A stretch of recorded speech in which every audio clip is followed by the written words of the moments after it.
Hello again, Dread Mechanic here for part 10 of my building tiny mech drone stream. In the last session I was messing around with some Starship Troopers inspired giant bug thing. And then I started messing around with a new idea, and that new idea is currently over there in the background, half stuck in a building.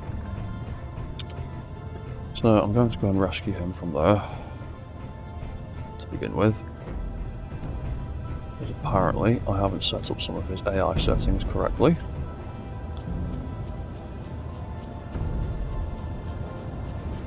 Oh yeah, you can't, I think I need a sensor to be higher, he's not detecting the top of that door. Right, you, big boy, get out of there. Right, this big monster here is my new Ursus.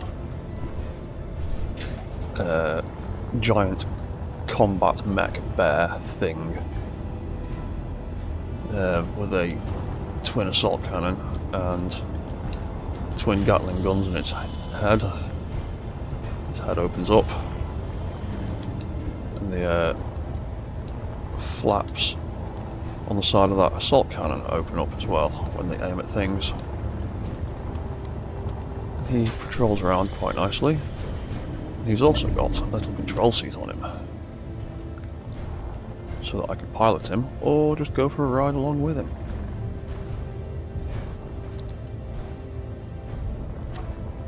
So first things first, let's have a look at that sensor. Because he was getting stuck in that doorway, which tells me, yeah, we need to raise that sensor field up a bit so he can detect doorways that are going to get in the way of his cannon. So that'll be top. There we go. Let's increase that to, say, 2.5. Hopefully he won't get stuck in any doorways now.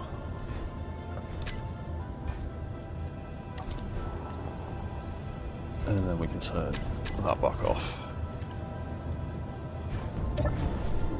So yeah, hopefully that dude won't get stuck on buildings anymore. He can go about his business.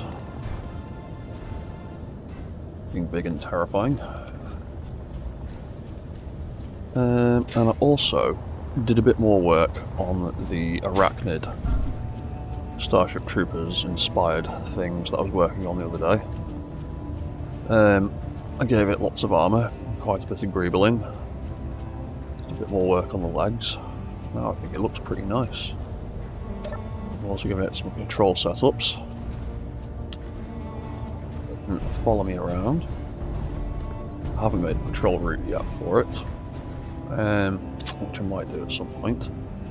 But I also made a alternate version with rail guns and assault cannons instead of rail guns and auto cannons instead of assault cannons and Gatling guns.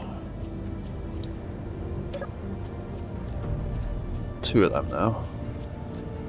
I also was changing some settings in here earlier, so that needs to be that.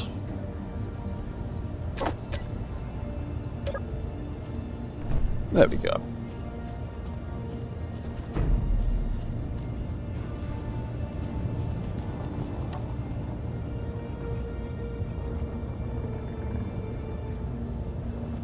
Yeah, so now I've got these giant, hideous, bug-looking things as well.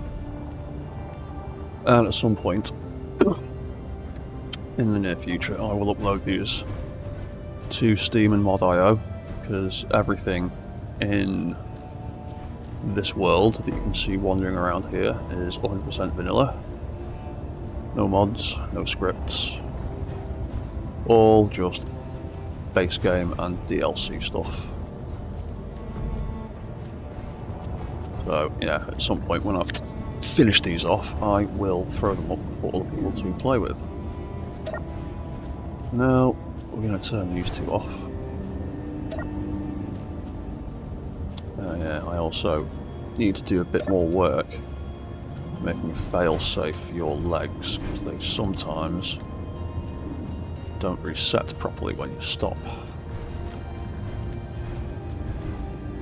And see, they've done it properly that time, but sometimes they don't. I need to figure that out. And then we've got Ursus bouncing around in the back. Just need to do a bit of work on him. He's got a few holes left in him.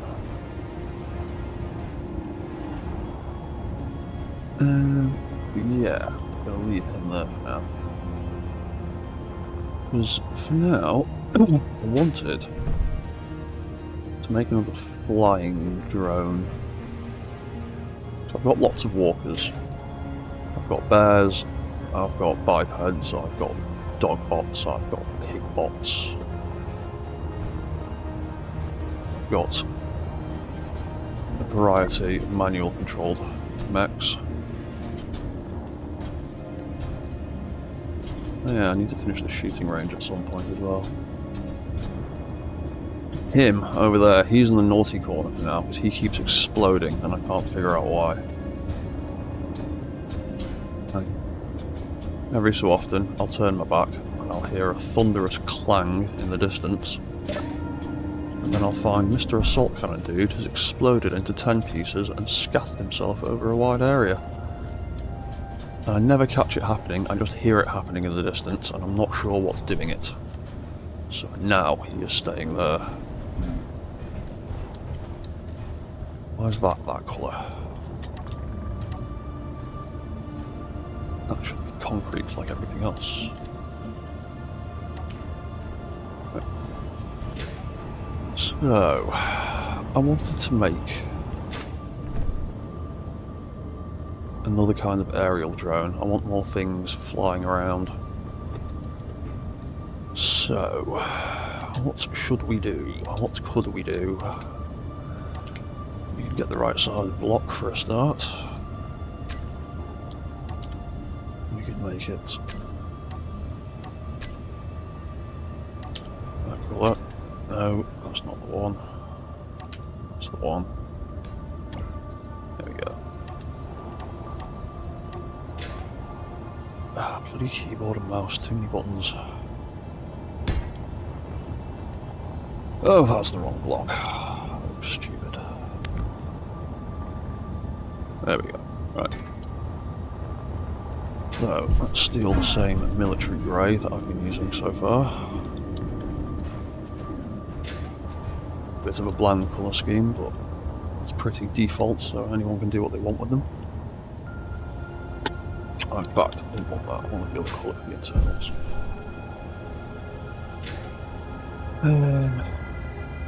So, I want to make a little flying drone.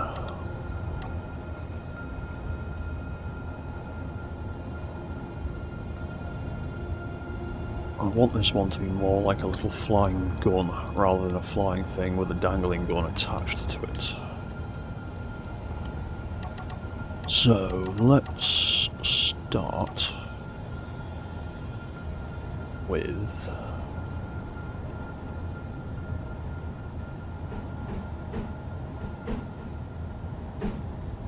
some conveyor ports. I'll figure something out from there.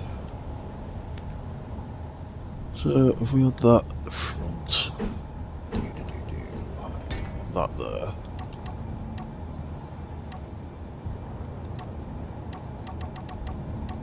Buttons, and then from there we could, for now, just have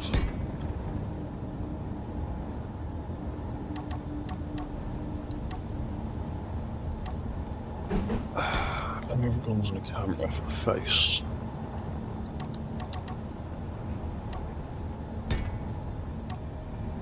And the battery. Right, and then the very next things it would need. I'll try and keep this as small and compact as possible, so let's go with a remote control block, a flight block, Um,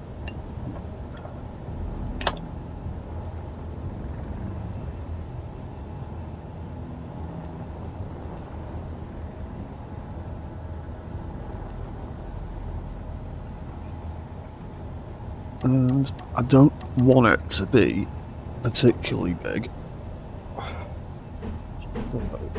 Gyro. It's also going to need power, so before we go any further, let's swap. Yeah, whatever. Let's make that a conveyor port like that, because we still haven't got a cross section of these yet. Be nice. Oh hey Deathlock. Make a cryopod follow bot. I might do it at some point. I've been doing loads and loads and loads of walkers recently. I want to make another flying thing at the moment. But I might make a cryopod bot actually at some point. Because those small grid cryopods, if I remember correctly, the small grid ones really remind me of Robbie the Robot, the old 60s robot thing with the big tube arms that was in Lost in Space, a bunch of other things. It's always reminded me of that, so at some point I might make a Robbie the Robot type thing with one of them. It might be funny. But for now, I'm trying to figure out this drone. I want to make a medbot. To be honest, at some point, at some point, I would like to try and make tooled versions of these guys. The only problem is, small grid tools are fucking massive. And the only way I could do it the way I want to is to get one of the small tool mods. So I might make a modded version of them at some point with tools. Because I want to try and make some practical mods, some practical mechs at some point, like a drilling mech, a welding mech, a grinding mech, stuff like that that could actually be like halfway usable in a actual game setting. But I need to have more of a think about that. And how I'd want to approach it. Because again, the small grid tools are too bloody big. It's just obscene how big the small grid tools are. Look at it. One small grid tool is like almost the size of the entire top half of that mech. Ridiculous. Drills are slightly better, but they're still stupidly long. I would have to scale it up to make a functional tool mech. I'd have to make something like sort of on the scale of that guy. But that's a problem for another time. Because there are some really cool tiny tool block tool mods. I was talking about this the other day on one of my other streams. There's an Azimuth tiny drill mod, which is just 1-for-1 downscales of all the large grid tools into small grid block size. So you end up with a bunch of 1x2 block size tools, and it's brilliant. Really great mod. Because it gives you like 2x2 size grinders. 1x2 size grinders, so you can fit a grinder into 2 blocks. It's brilliant. I wish they'd add something like that to the base game. So, the next thing I want to do with this was add some reactors, because drones need power. And thrusters consume an obscene amount of them. I don't want to make him wider 3 blocks. I want that to be as wide as it gets, at least for now.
God's sake, my microphone's been turned off.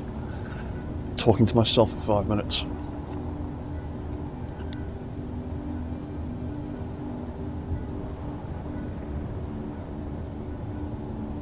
No, I've been talking to myself for the last 5 minutes. I forgot to unmute my microphone. Right, so, as I was saying to myself, we've got power. We've got control, we've got AI control, we've got gyro control. We've got some batteries. Because as I've discovered through lots and lots of time playing this game, building mechs, it's a good idea to have at least one battery for active power and have another battery as reserve power, because inevitably when stuff runs out of fuel and power it will shut down, and if your reactors are, like this guy, buried inside your conveyor system, if the power runs out you won't be able to get into that reactor until it has power again. And just putting fuel in the connector won't do nothing, because the conveyors need power to transfer items. It's always a good idea to stick a spare battery on things. You should have one somewhere. Oh yeah, I've not set up his reserve. In fact, his reserve battery was charging, wasn't it?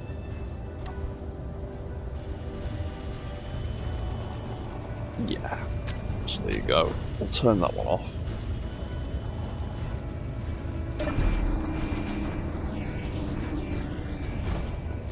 But when he inevitably runs out of power, I can turn that back on again. I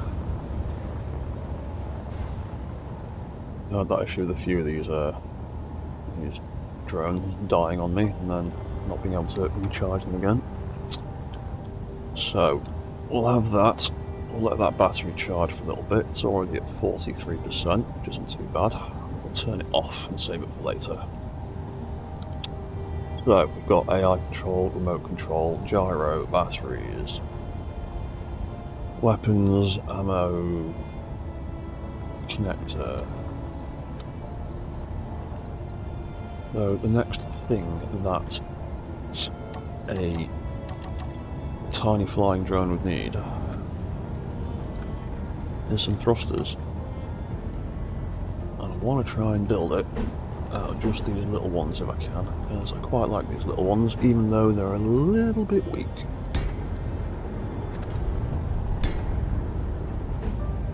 Now, let's start.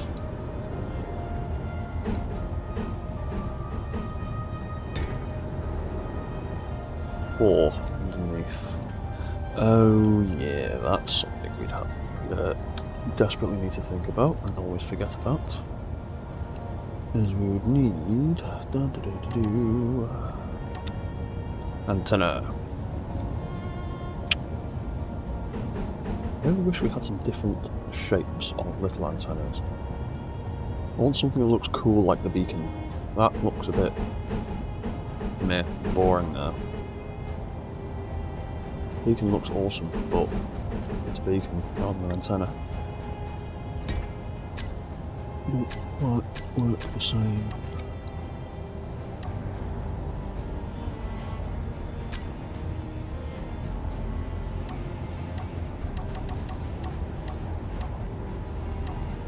As many beacons as you like, but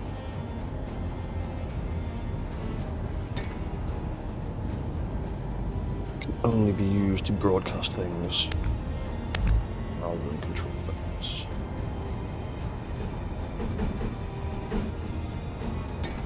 And for now, we'll just go with that.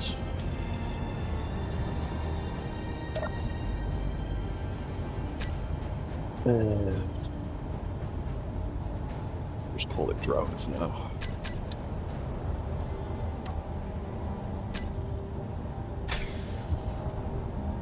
There you go. That can take off. And it's got a decent amount of power for the moment.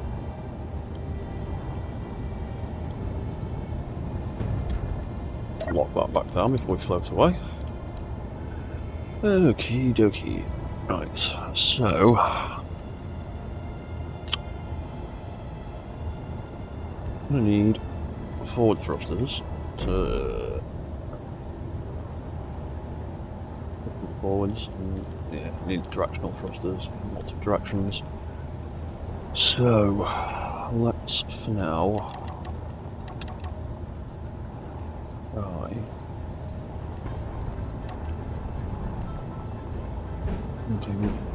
Small and simple and straightforward.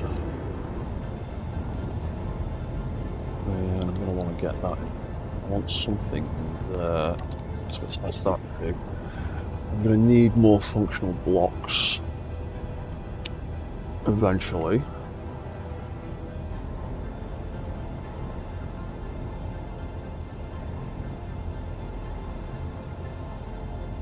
I know for a fact I'm going to need some event controllers to do some of the weird things that I want to do with this mech, so let's put some in now.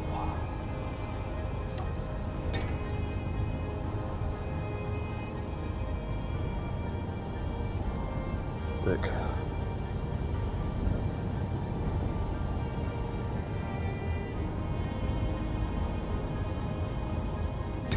Yeah, I'll do something like that. I can always chop it all off later. But now I want to figure out how many thrusters I'm going to need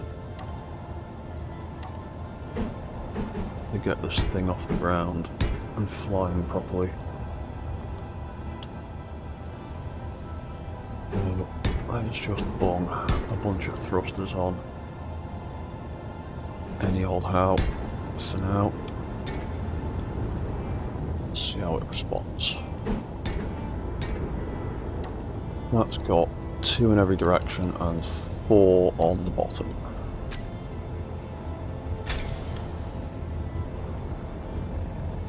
That is not too bad. It's on the brink of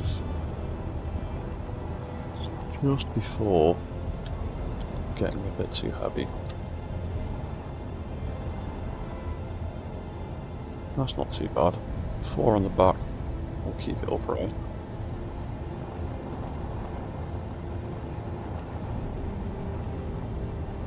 Okay, so we're alright for now, but we are probably going to need a bit more power once we start adding other things.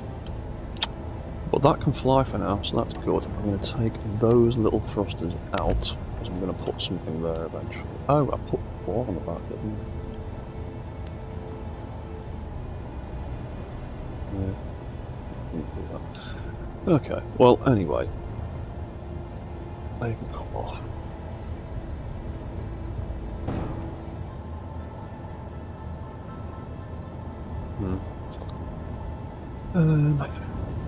Right.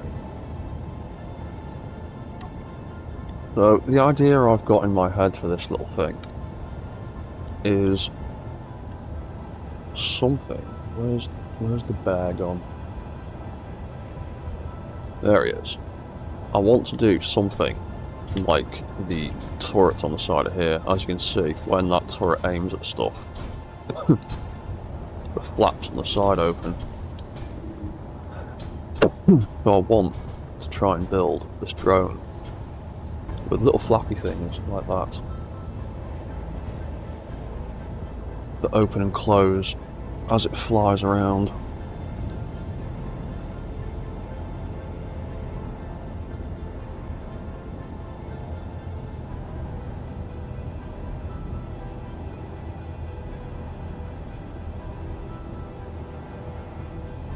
So let's experiment with some engines.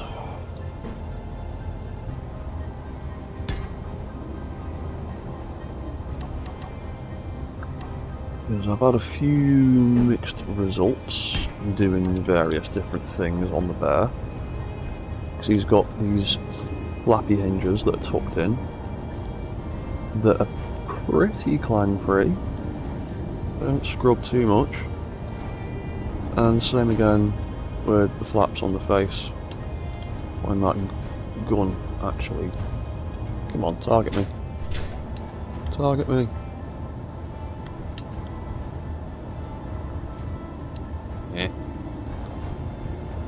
Yeah, when it targets stuff, it opens its face eventually.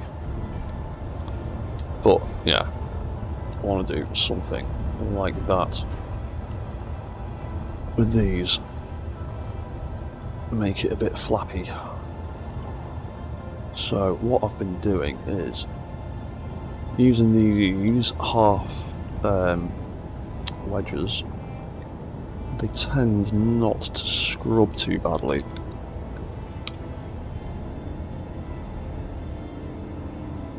Because the collisions on it are actually fairly clean compared to some of the other models. That seems to tuck in at a 90-degree angle fairly nicely without causing too many problems. And I've done the same thing over here on the bugs. They've got little flaps. You can see there's a little bit of scrub there when it closes up. The littlest tiny bit. Found that I think it's to do with the actual angle of the hinges. It's not quite 90 degrees, it's a little tiny bit over. But yeah, it works fairly cleanly. It hasn't exploded yet. So I want to do something similar to that. What you usually do, stick something in like that, and then put plating on the outside, because that is technically in another block, and it gives you just a little bit of space.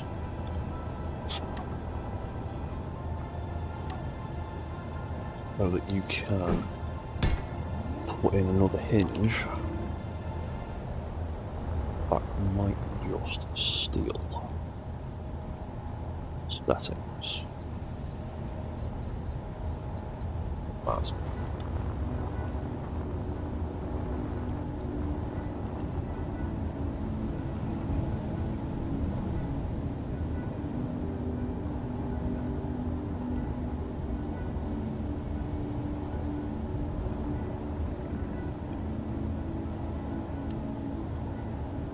Yeah, we can do something like that. Then we could, where's it gone?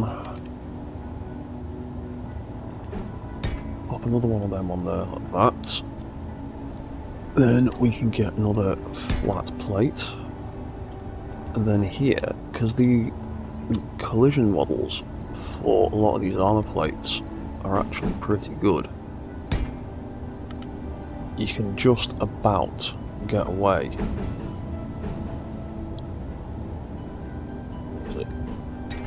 doing that.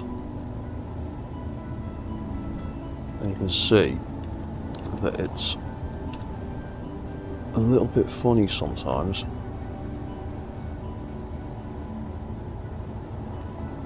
I was saying, I think that's because the hinges actually go. Do you know what I mean? They go slightly past.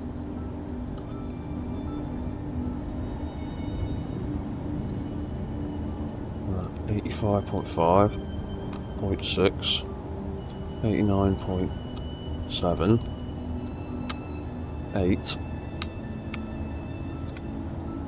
9.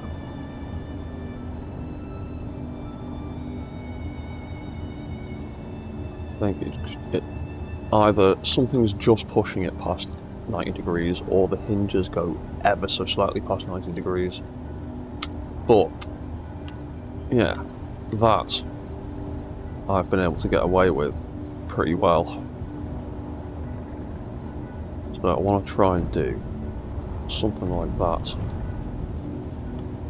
on all sides.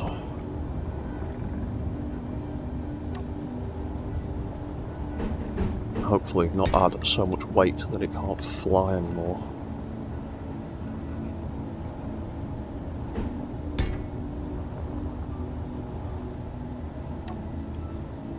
I've built drones before that have event controllers in them that open and close things. In fact, I'd actually this one, I'd want that to come way further open.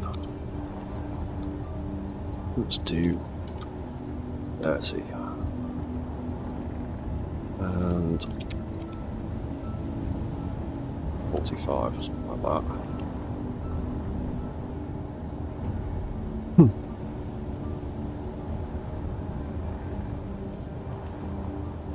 We could even make this back one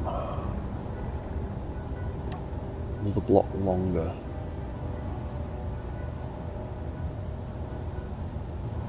So it sticks out a little bit more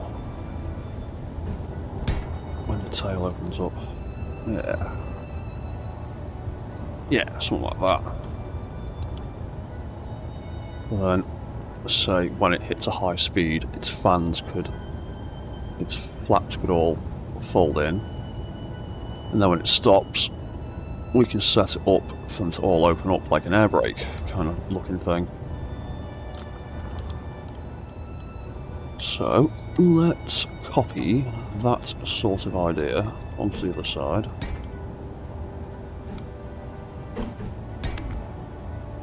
That was not the button I meant to press. So we can use these event controllers to control these hinges and have them set to various parameters like speed or altitude or something like that.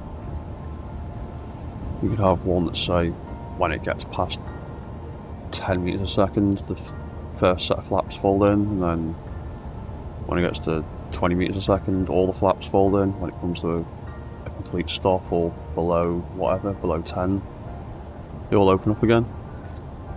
So we'll have a play with that kind of idea in a minute.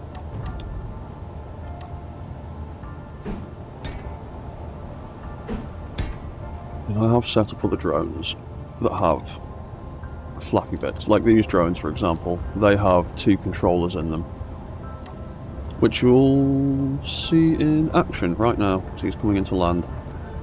So he's got one set of event controllers that measure the altitude, and when it gets below, I think it's 20 meters, it'll drop the hinges in, and then when it gets below 10 meters, it'll drop the pistons. And then in reverse, when it gets above 10 meters, the pistons retract. Above 20 meters or whatever it is, the hinges retract. I'm getting dragged away by that one. Yeah, it's not too hard to do things like that. So we'll call that thin hinge FL01. Let's play with some settings. Oh, you know what, to be honest, they're all good because we copied them, didn't we?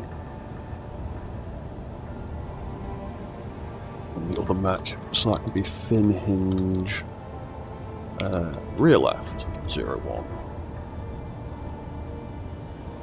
Copy all of them, paste them onto there. Copy rear right, copy all, paste that onto there. That can be front right. I just need to use clanging and banging.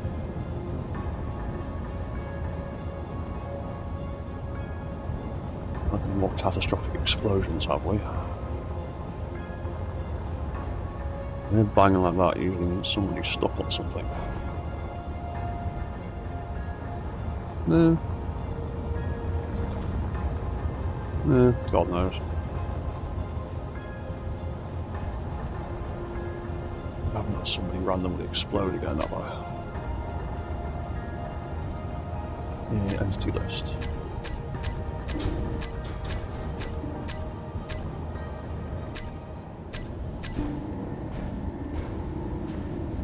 There are quite a few drones in this game, so it won't be surprising if Clanger decides to pay me a visit. No, those are bits from a building. No, everything seems to be fine. No one seems to have exploded. To be honest, it might have been one of the drones colliding. I think I've messed up their flight paths a little bit and they collide occasionally.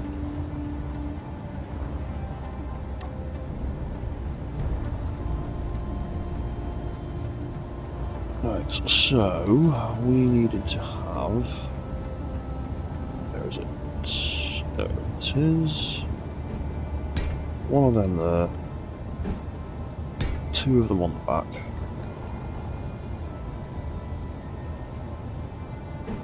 We need one of them.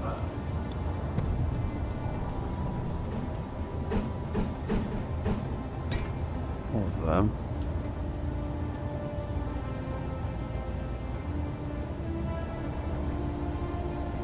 Oh, gone the wrong way. One of them, and one of... Yeah.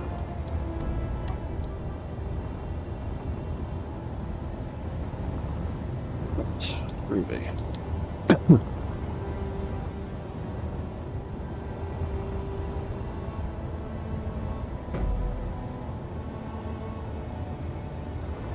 It might be you. Let's move you out of the way of everybody.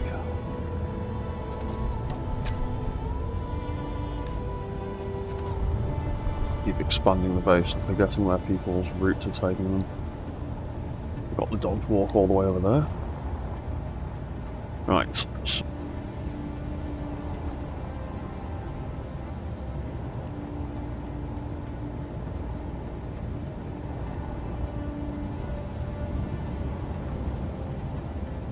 Right. How well does this thing fly? All that crap stuck to it. Ooh, that's a bit heavier now. Feel it in the thrusters.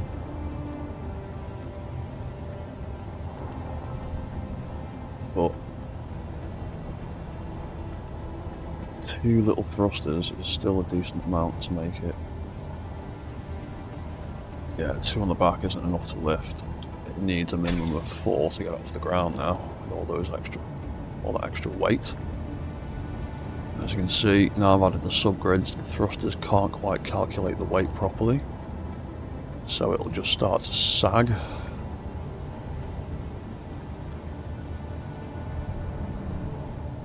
So if I want that to stay up, it's going to need a little bit more thrust.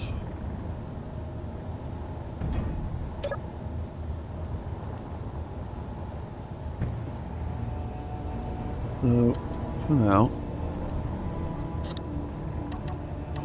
we won't go too mad, because more thrusters means more power drain.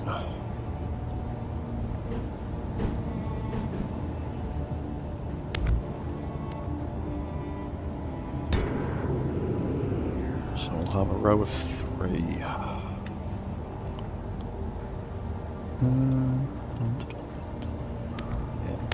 We may as well just go for 6 now, because we're inevitably going to add a lot more weight later on. What's 6 like?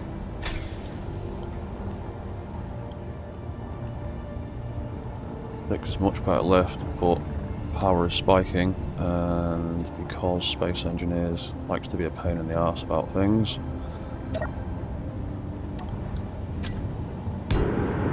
paste it back in, actually see what the power reading is. There we go. 85.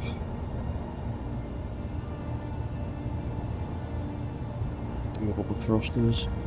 84, 85. Right, so we've still got... Where the hell have I gone? Still got a reasonable amount of power.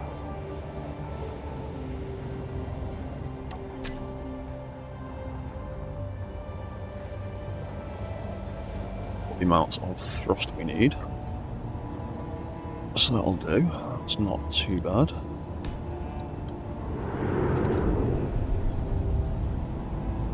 Right, you can just float there then. So I want to make these flaps do weird stuff when we move around.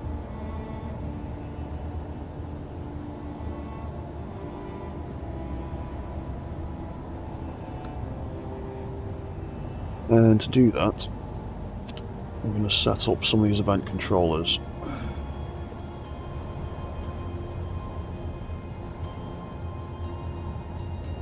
So, for instance, we could, for now, have controller fins.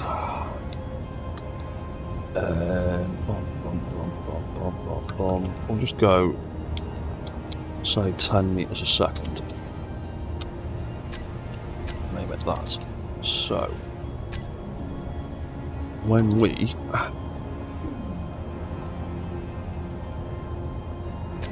travel faster than 10 meters a second,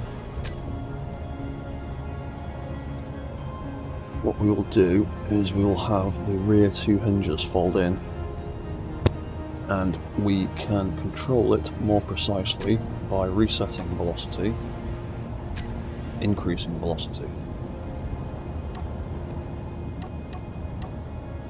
That way we don't have to rely on reverse commands, because reverse commands can get a bit confused if you hit them too quickly. That'll make it close. It needs to be decreased velocity, because that's the open position as you can see it now. And we do the opposite one in the opposite direction, because we need it to close again later. Oh, you fool. Wrong thing. Right, so we'll reset that and that. We'll decrease that, increase that, and then we'll do the opposite on this side. So that can reset and decrease. Right. So we've got reset, decrease for both of them when we go above 10 meters a second. And then when we drop below, we have reset, increase, reset, increase. That. Good. Hang on. I attach myself to that and control it via remote. There we go. So when we get above 10 meters a second, it should do that. There we go. So we get above 10, flaps open. In fact, we do actually want that to be the other way around, because we want it to be like air brakes, don't we? So if we just swap those parameters around, make that decrease, increase, decrease, and increase. When we get above 10, it'll close them. When we stop, it'll open them. There you go. Above 10, they close. Drop below 10, they all open up again. We are going to need some more thrusters on the back, because that's a bit slow, but that's the basic idea. Then we can have that second one basically be the same thing, but yeah, we definitely need some more thrust in the back of that. We're starting to sag. Do the same thing, but make it 20 meters a second instead. Yeah, you definitely need more than 2 in either direction now, don't you?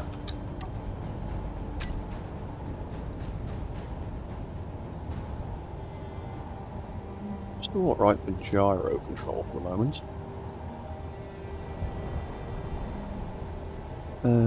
But yeah, so that'll be the first one. So 20 meters a second one will be the same thing, and like the name implies, when we get above 20 meters a second, we will make the other set of fins retract. So we'll have reset, increase, reset, increase, And do the opposite down here. Reset, decrease, reset, decrease. So, in theory, when we fly, there's 10, there's 20. And then when we drop below 20, it'll open again, drop below 10, that'll open again.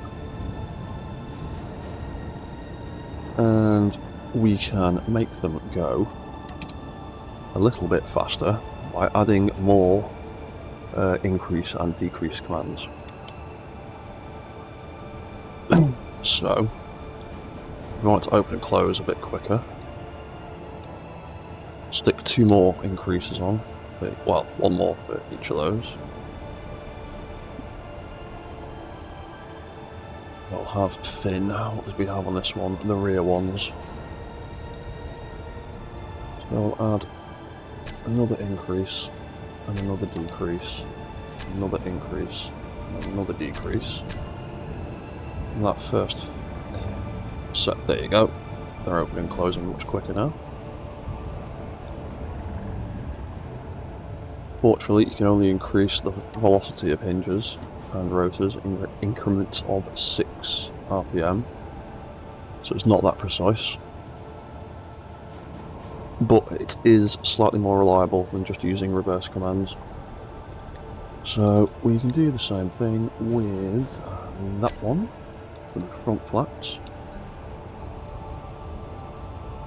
Sticking another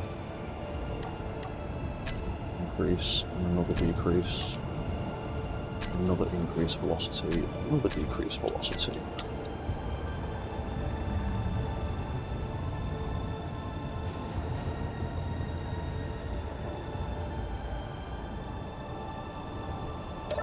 Cool, yeah, something like that. Let's fly him back over to our little stand where we were.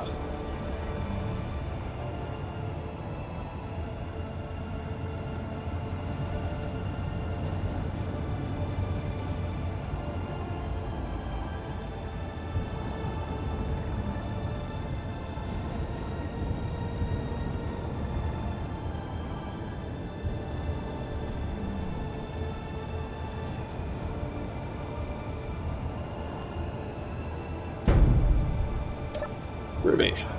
Right. So, you definitely need more rear thrusters.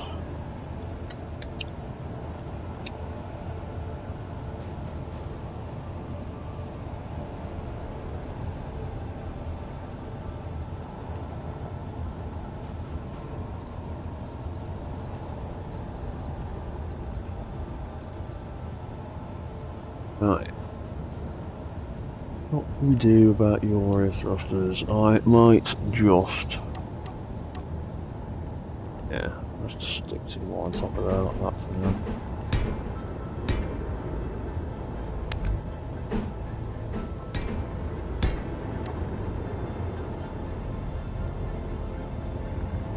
So, if you have more rear thrusters, how's that going to affect your power output? Yep, there we go. We're maxing out power now. It's always going to be too good to be true, so we need to get a bit more power into this thing.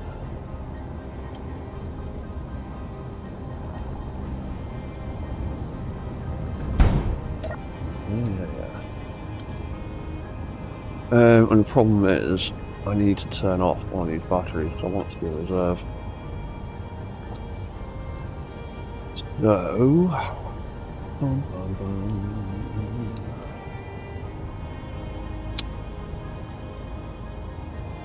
So we might need to make you a wee bit longer.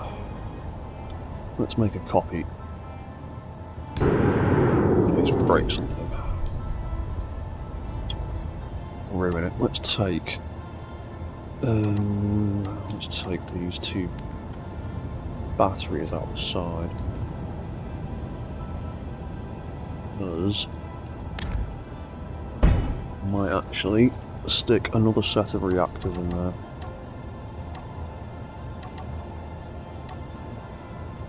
Grab another one of them and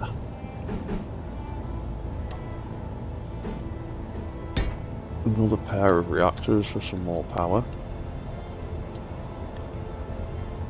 We could potentially shove the batteries we just deleted back on top, but I won't do it in mirror mode because some things don't mirror properly in mirror mode. You can see that. How is that a mirror image? That's not a mirror image, Keen. That's a copy, it's a duplicate, it's at the same angle, in the same orientation, not a mirror. Some things don't seem to work properly in mirror mode, and batteries are one of them. Doesn't actually make any practical difference to the orientation of them, but it does aesthetically.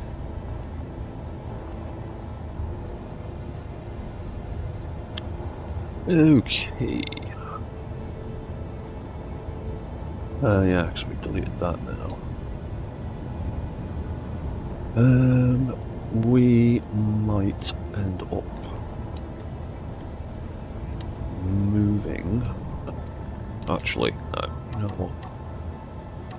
We will just continue with that. I'll just stick that there for now. And that back on there. Pop a little bit more uranium in there. For those reactors. Right.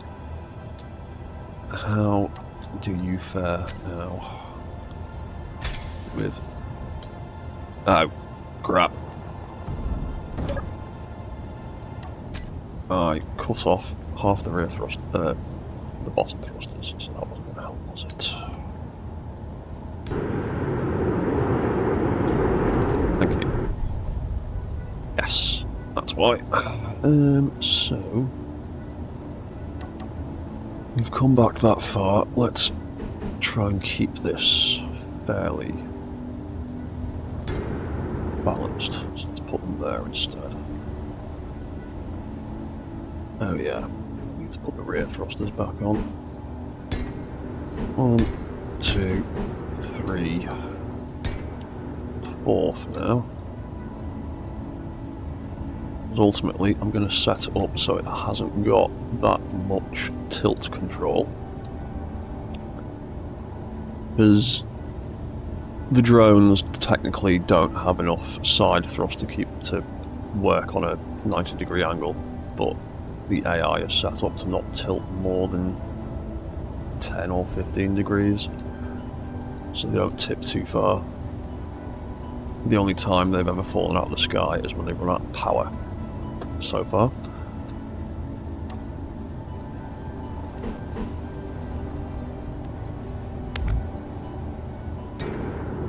Lining them across the front. We are probably going to need more on the side, but I'm not too worried about that for now. Right, let's see how that goes. Yeah. There you go, we can whack all of our thrusters and our gyros at full capacity, and we are not redlining the power. Cool.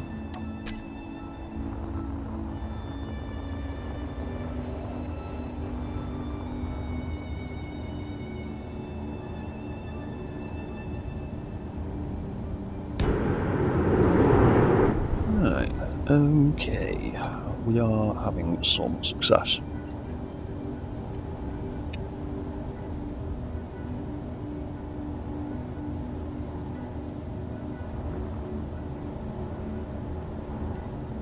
So I reckon I can, well, I don't reckon, I'm gonna do it anyway. I want to put more flaps on it.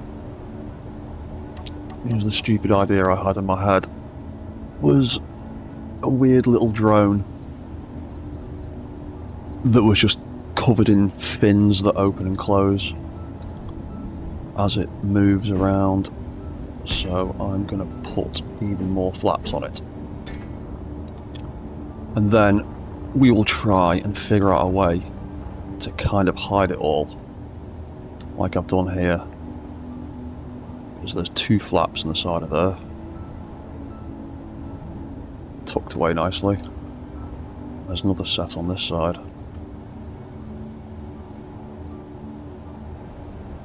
So far, they've been pretty clang free. And this is what I like about these armour plates, you can actually get them quite tight without that much scrubbing. Turn all the lights out. I mean, obviously that's clanging there because that's smacking into each other, but there's no sparks there, which is always a good sign. There's a tiniest bit of scrubbing, but not enough to cause any issues. Yeah, if you want to know if something scrubs, turn the lights out and play with the thing and just smack it back and forth. If you see any sparks, you've got problems. I can't see any sparks there.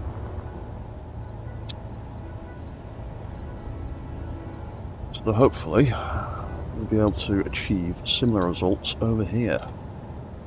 It would be nice. And you know what, after looking at the fins on the arachnid, I want to make these tail fins a bit spikier. So let's go with that instead.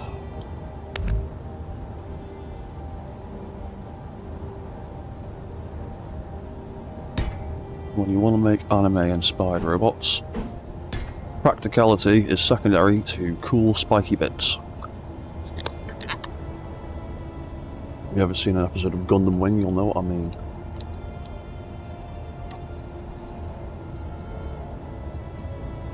That and that there.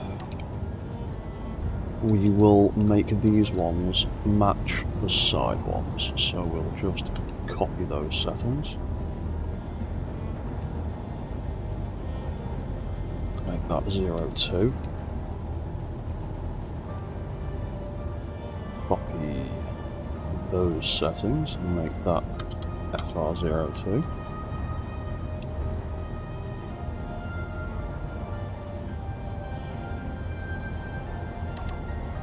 And then we'll have another set at the back,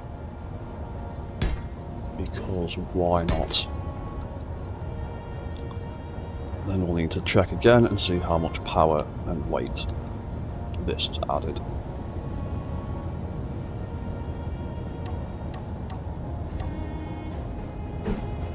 If you're just making a basic drone with no subgrids on it, it's pretty easy to balance all the power and weight and stuff as you go. When you start doing stuff with subgrids and things like that, the game doesn't properly calculate the weight of subgrids.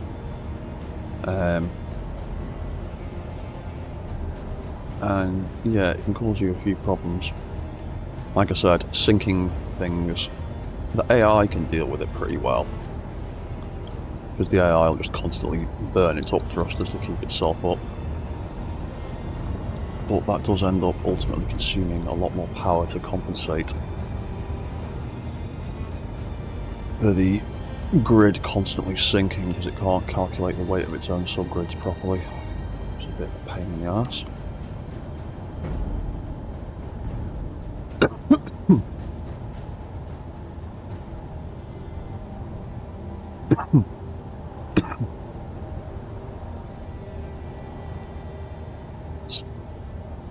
Where's the flat one? There it is.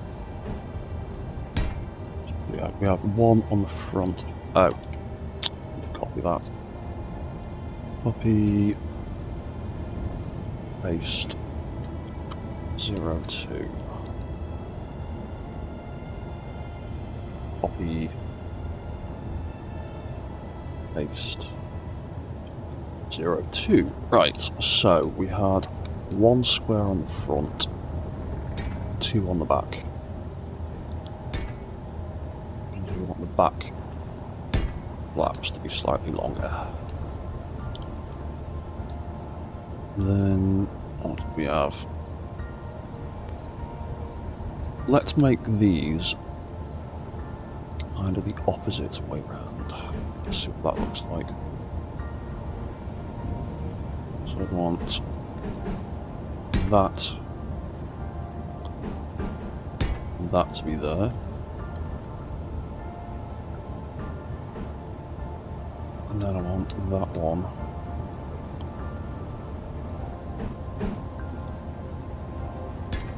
And then there.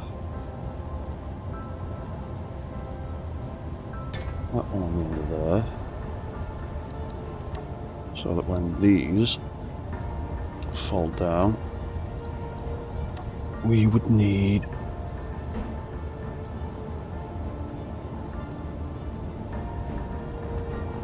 the other one. Yeah, that way. And so we can fold that down. There you go.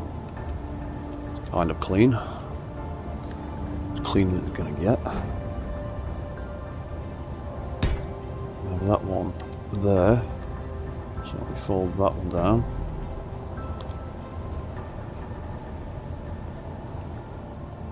Hangs ever so slightly.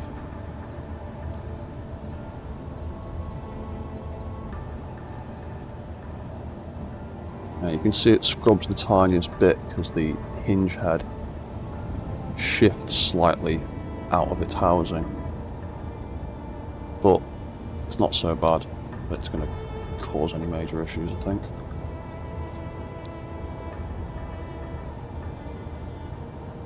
Right, so let's make the back of this spiky. Where are those armor plates? There they are.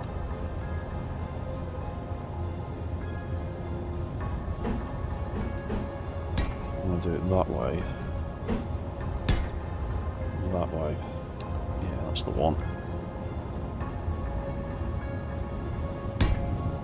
Right, that way. Cool, so when that opens up,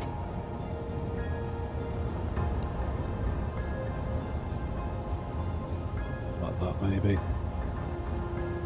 Cool. That's what you get for reversing the wrong thing first.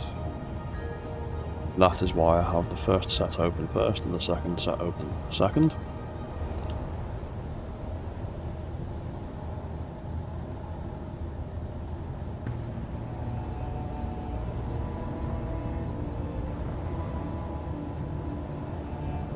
Yeah, we could do something like that.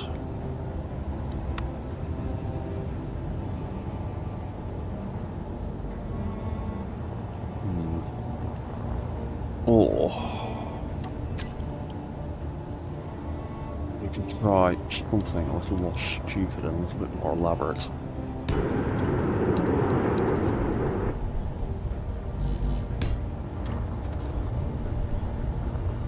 What? Yeah, it has. Cool. Yeah, because we could even... How else could we do it?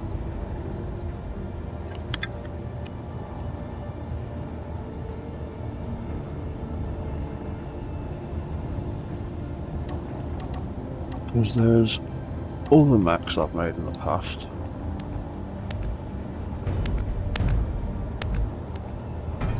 Lot of.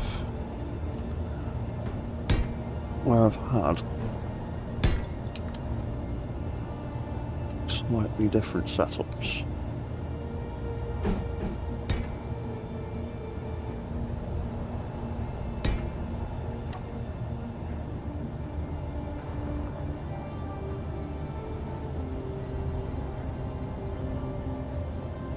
We can do that, and 45, reverse that back,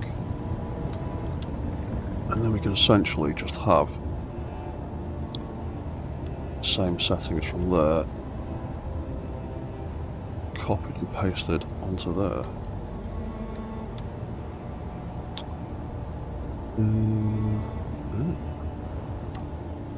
I just nick that. I don't give a shit because that on it. Is that the right way around? Is that the right one? Yeah. Yeah, because then that can fold like that, and that can fold like that, and that can fold like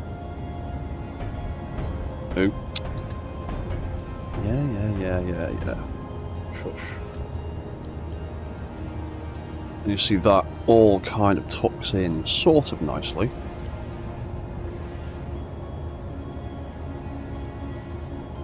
Not got any massive issues. The whole side of that mech can fold up like that. And then when it stops, its bits can all open up like that. Then we could have a second wing in behind here, copying that. And you could even set that to a slightly different angle, which I think I will try. So we need one facing sideways, one facing backwards.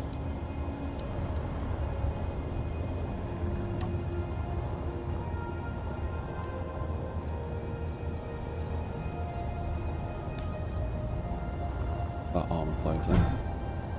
Oop. And then copy those settings from there. That can be number 2. In fact, that can be 2A.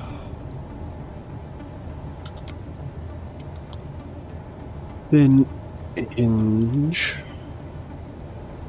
RL02B.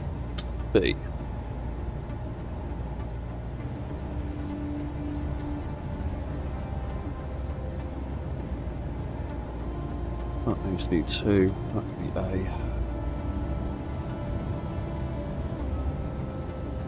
Fin hinge FL02B. Let's give it a bit of braking torque, just in case of screw-ups.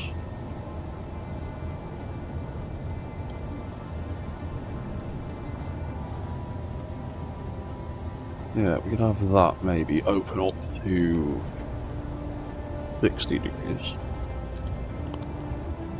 Have that one do, hang on, it's 400, 1, 2, 3, that's some of that. Give that some of that. Yeah, you see that joins up with that quite nicely. We can reverse that, reverse that, reverse that,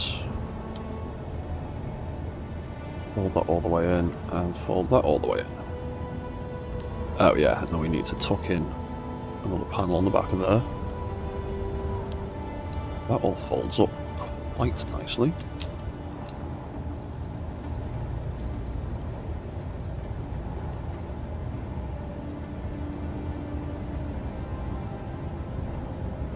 And that we could have come back all the way to 45 degrees.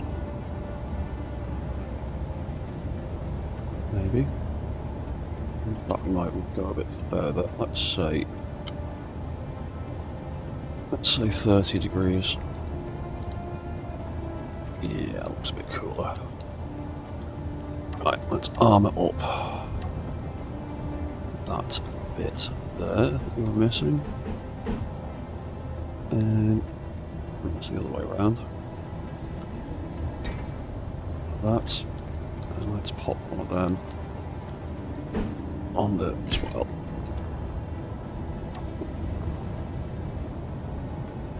That can open up. That can open up. And we've got something daft like that. Yeah, that's kind of like the stupid idea I had in my head. I might actually not make it 70.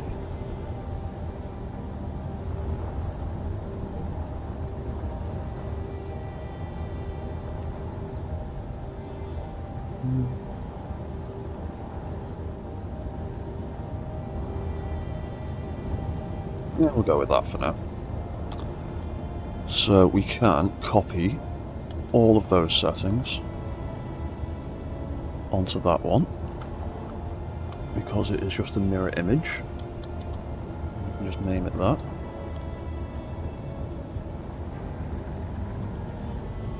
Copy settings, copy all, copy settings, paste, rename it. Now we can build another 2 hinges. In the back, one there, one there.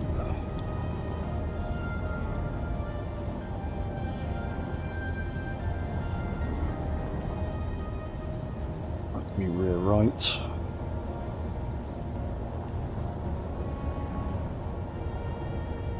That can be rear right. Ooh, right, that's all the angles we need. Where's all the pieces that I chopped up earlier? That'll be one.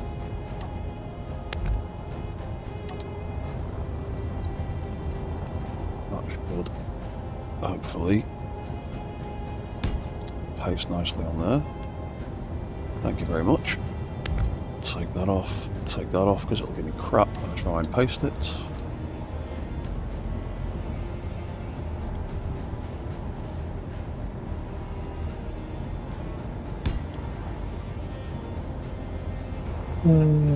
Yes. Right. Let's fill in those bits I had to chop off.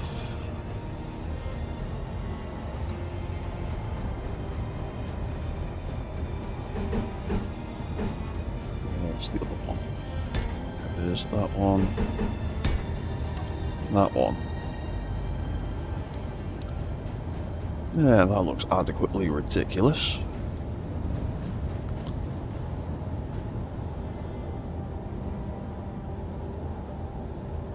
So if we reverse that, reverse that, reverse that, reverse that.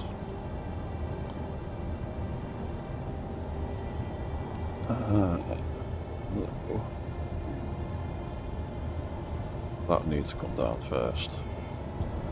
That needs to fall in.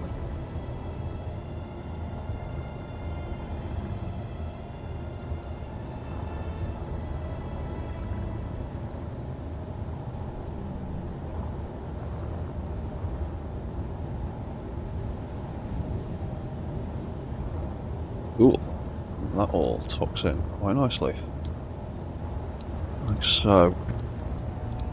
So, let's see how... Oh, God's sake, of course I've just run out of power. Right, let's go take a ride on the bear to charge up.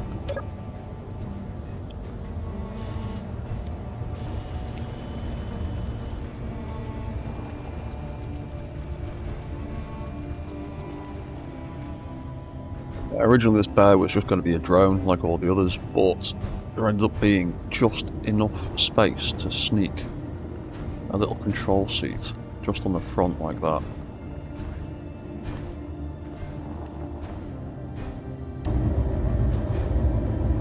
And it gives you quite a nice view, I think. Sitting right underneath the bear's head that's got 2 Gatling guns in it.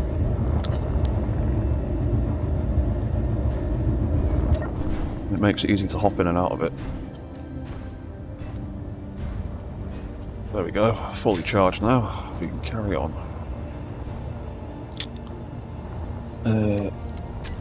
Clean up some of that crap. So, right.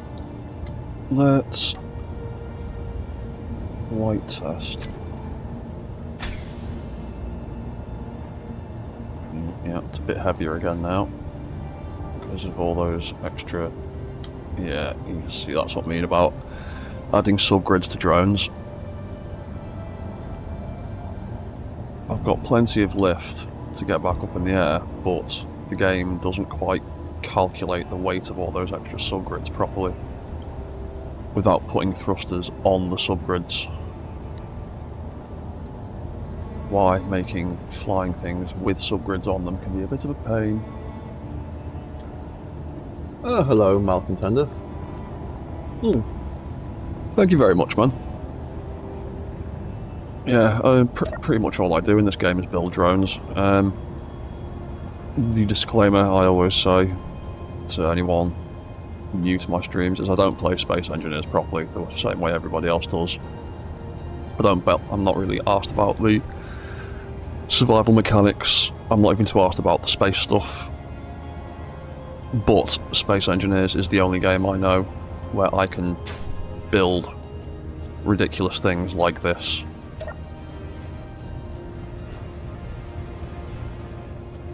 I don't know of any other games that quite have a building mechanic system that works in the same way as this does.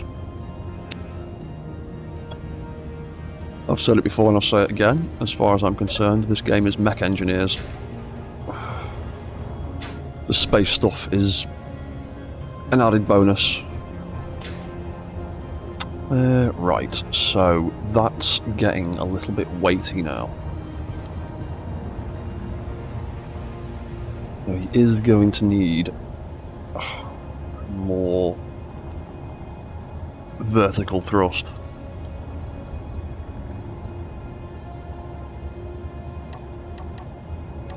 Let's just pop one for now.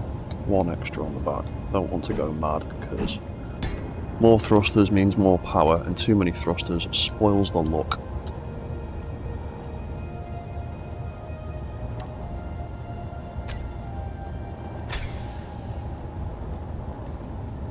Actually, one extra thruster isn't too bad, and if I just spin and spin and spin and blast all my thrusters together, we are only hitting 88%. So that's good.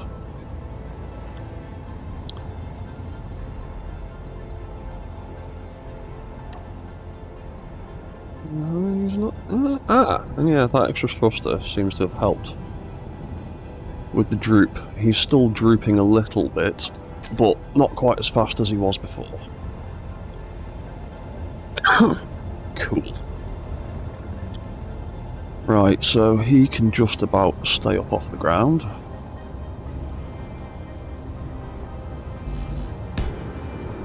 Doom scarabs. Oh, these things. Yeah. They're mostly, to be honest, they're mostly inspired by the arachnids from Starship Troopers. If you've ever seen that. However, the arachnids actually only have 4 legs after having quite a good look at a lot of reference images, but I decided to add 6 legs for extra stability.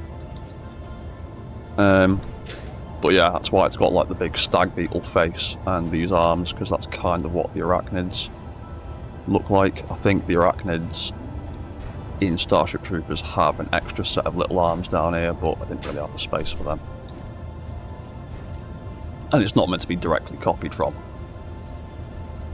Just kind of inspired by. But yeah, they work quite well.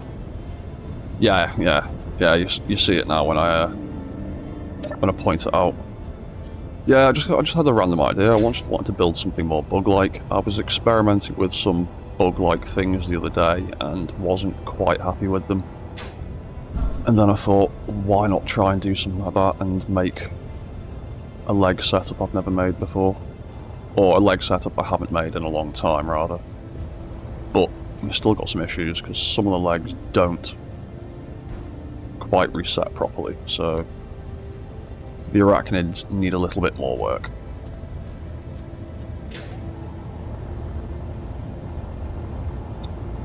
Right, so you fly.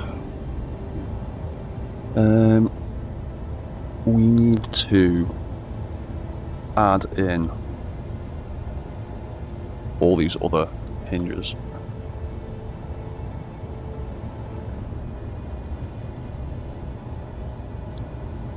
Oh, cheers, man. Yeah, it's just a balancing act, making things stable. To be honest, these little mechs are all a little bit cheaty, because they've all got thrusters on the back to help propel them forwards. Because when you start trying to make mechs in this game, small scale, The friction physics of the floor don't quite work the same. So you can build something that's got a really good and functional and fluid walk animation, and then it'll just sit there fiddling about back and forth on the spot because the blocks can't quite grip. I think it's because it's not quite got enough mass, and the blocks can't generate enough friction on the floor to propel themselves forwards properly. And if you try and use suspension at this scale, the friction on them is too much, and it makes them do cartwheels and backflips and all sorts of things. So yeah, building mechs at this scale can be a bit of a balancing act. Making them bigger is actually easier, because the amount of mass they have generates a lot of force, which in turn generates a lot of momentum. So they can propel themselves forward a little bit better, and usually they've got enough mass to be able to handle the amount of friction generated by the suspension blocks. And again, with the suspension blocks, I've noticed from a lot of testing that the way the friction mechanics with suspension works on voxels is noticeably different to the way it works on blocks. It's a lot slippier on blocks. Wheels are a lot slippier on blocks than they are on voxels. So if you have a mech with like wheel feet with 25% friction, that'll be enough to let them move around and still grip the floor without doing flips.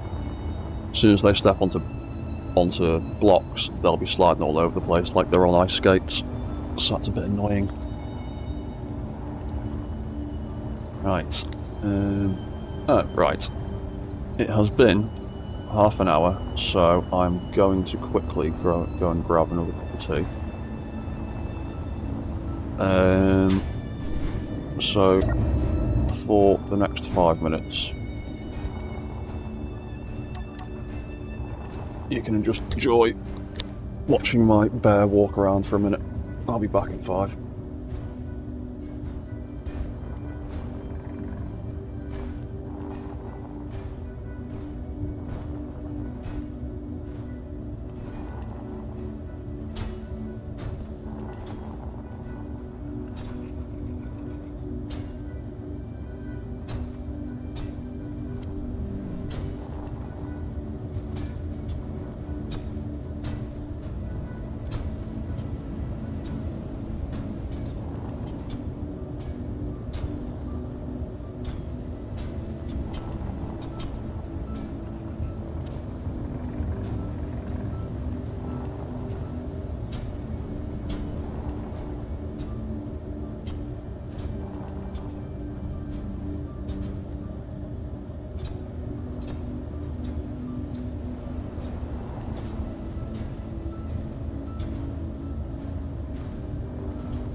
Right, I'm back with a fresh cup of tea.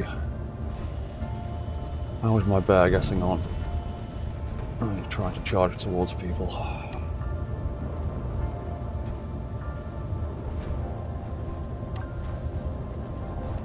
Yeah, just if anybody's interested, this bear that I'm currently riding, I change his settings to follow me instead.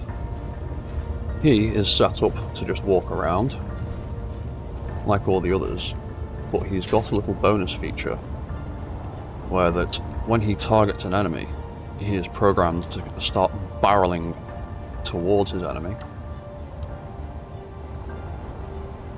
with a running animation that I've been working on, or a galloping animation. So once he gets far enough away from those others and starts targeting me again, when he locks onto his target, come on, there you go, the running animation kicks in. Now I get a bit of distance away from him, jump to spectator mode. Sort of working. He's getting a bit on the heavy side now, so his thrusters aren't pushing him forward as fast as they were as they used to. But it's an experimental thing I've been working on. Kind of works. He comes running towards things, and then when he can't see his target anymore, he goes back to his walking animation.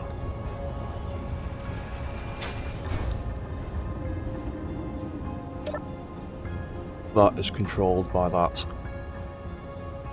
turret controller.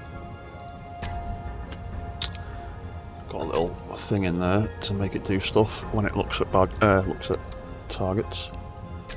But we'll take the friendly fire off there for now. Just want him to stop running around and trying to run at stuff. Would you just behave for a second? So I'm going to set you back to your patrol route. Off you go, mate. Right.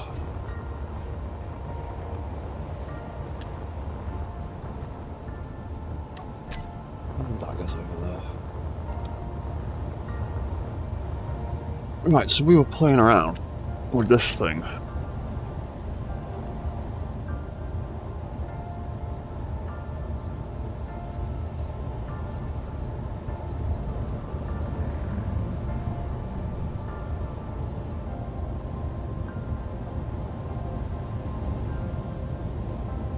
Right.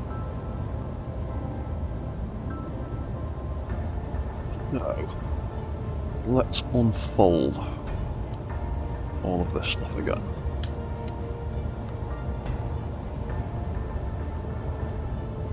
So we need to think about how we want it to all move about.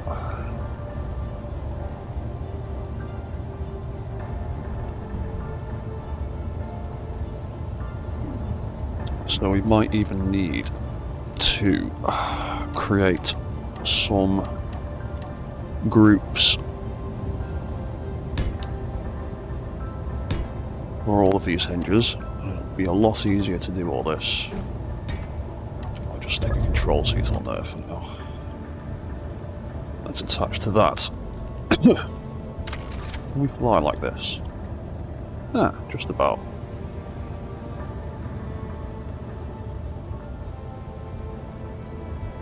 Some more thrusters on the front. 4's alright for the back.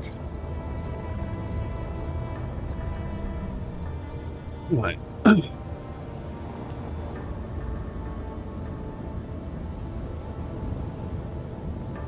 So we've got 4 event controllers, haven't we? We've got 2 left. So let's set up a whole bunch for different speeds. Now we'll have one for 10, one for 20, one for 30, and one for 40. So we'll have that one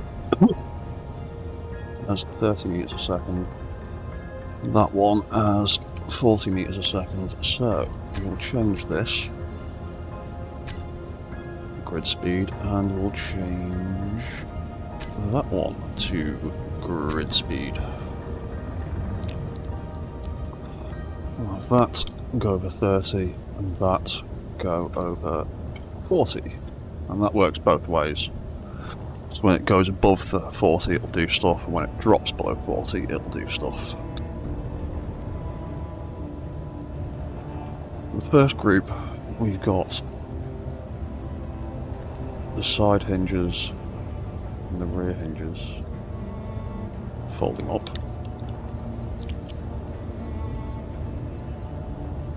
Or rather, the rear hinges and then those ones. So, at 30 meters a second, we could have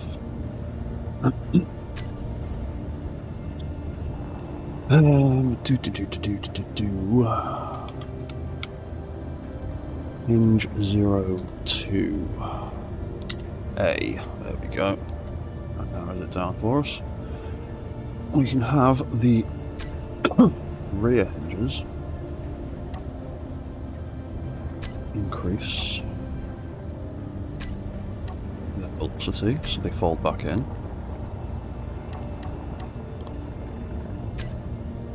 And when it drops below 40, they'll decrease so that the hinges unfold again. And like the other ones, we will add an extra bonus one to each, make them go a little bit quicker.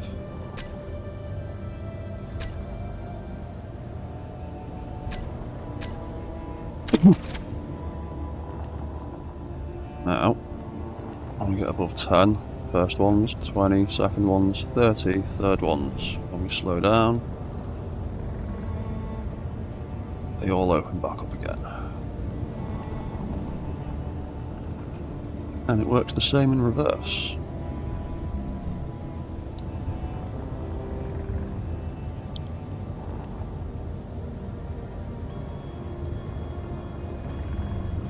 And the same with going up as well, so any sort of grid speed change will make all of those hinges flap open and closed.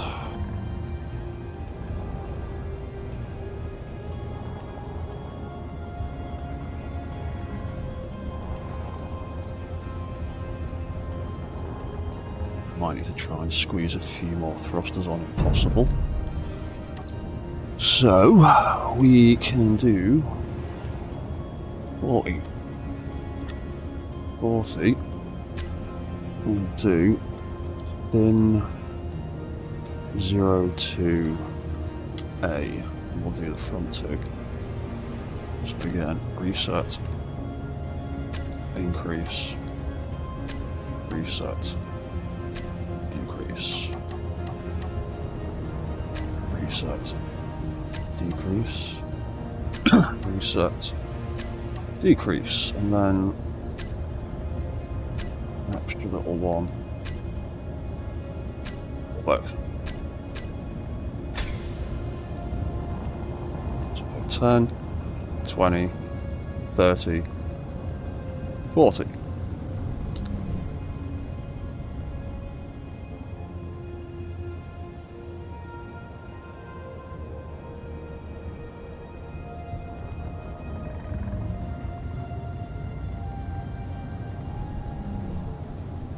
Ooh, nearly.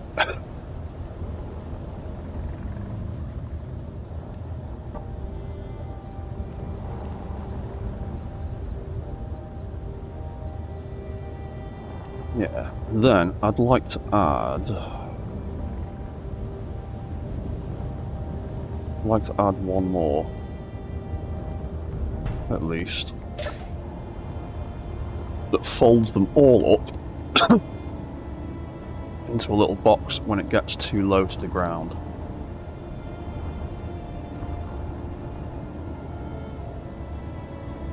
So, could we potentially...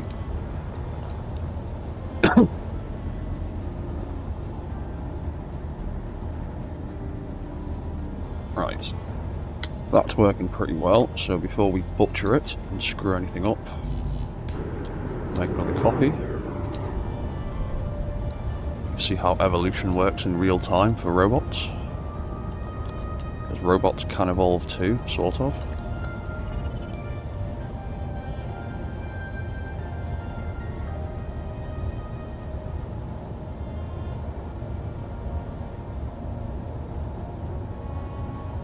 Right, so...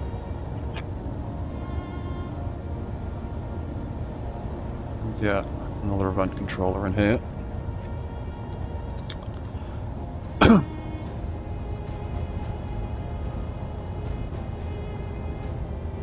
Might just cut out that antenna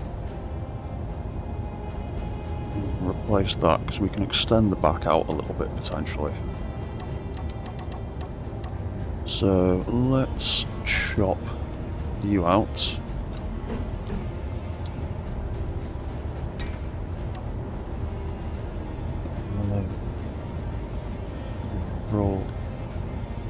Controller, just call it landing for now. It's not really going to be landing, it's just going to be proximity to the floor, but it makes it simpler to remember. And then we could probably do with, because we've got 1, 2, 3, 4, 5, 6, 7, 8, 9, 10, 11, 12 hinges. That is too many. Too many commands for an event controller. So I'll probably need to make a group for all these hinges. And because I've copied and pasted some stuff, can't see half of it. Right, so we'll make a little group for now called fin hinges.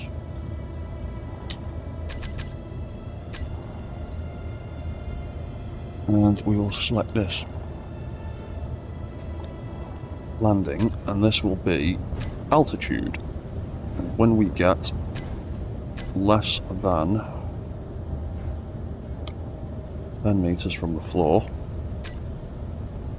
we will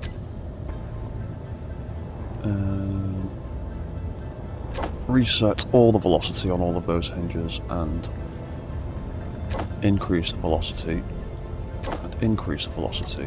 We'll do the opposite for the other way around. So we'll have reset, decrease, decrease.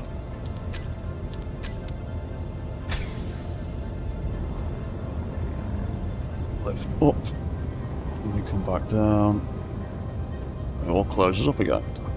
Then when we lift up, it all opens up. Drop back down, it all closes up again.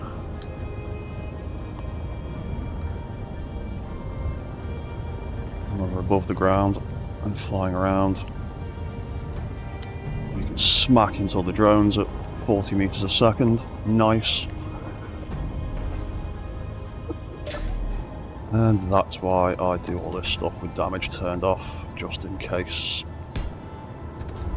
something screwy like that happens. There we go. Nope. We've got a screwed up one up there because we crashed.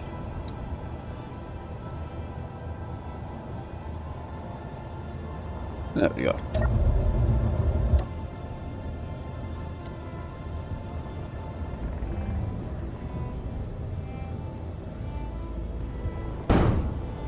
Land and take off, and hopefully, yeah, it all opens up again.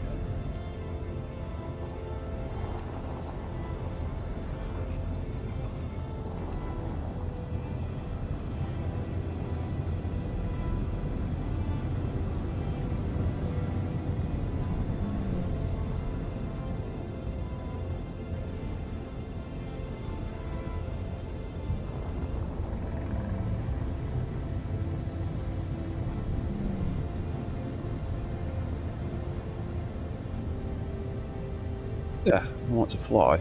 Something like that. Might even increase the speeds of those hinges a little bit more.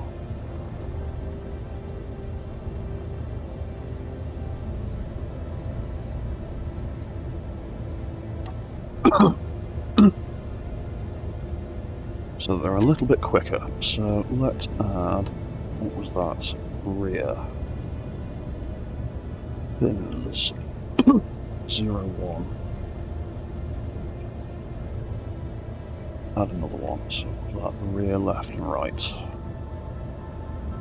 Increase, decrease, increase, decrease, and that's about all we're going to get in evenly, because there's only 9 slots for some reason. Rather than 10, I don't know why it's 9, it's a stupid number. Really awkward. Alright, so front, left and right. Bum bum bum bum bum bum. Bin 0, 1. Increase, decrease. Increase velocity, decrease velocity. We've got 1 slot left. Nope. Didn't need to do that. So that's 0 to A.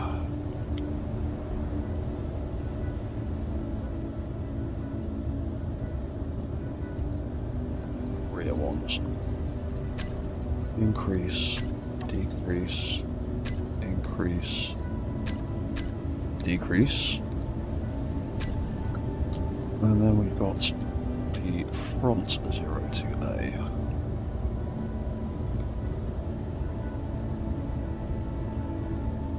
Increase, decrease, increase, and another one. There we go, so that should make the flaps all move, yeah, a little bit quicker. Oop, that might be a bit too quick now. Ah, yeah, that's a bit too quick. Yep. And that's where that tiny bit of scrubbing becomes a problem. Yep.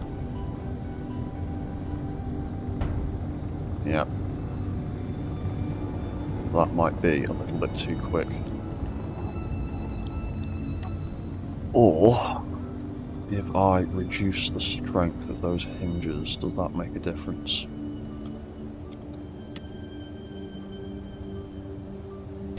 It's not trying to slam as quickly. Nope. Yeah. So those front 2 are a little bit clangy at that speed. Yeah. Right. So that is only going to cause problems apparently. Yeah, see, not clanging now. Those ones are. So let's take one out of there, and one out of there. So the back 2 can move quickly. Oh, hello, Leo. There we go, that's not clanging now. So we'll have to have the front 2 a little bit slower, it looks like. Rear 2 don't seem to be an issue right now. Find out in a second when we come into land. See how it sounds when it all folds up. See if anything's clanging there.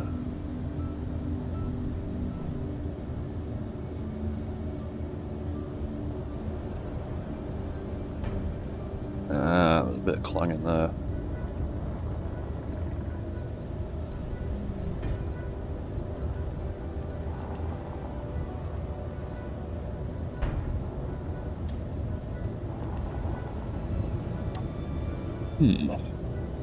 Do. That one, perhaps.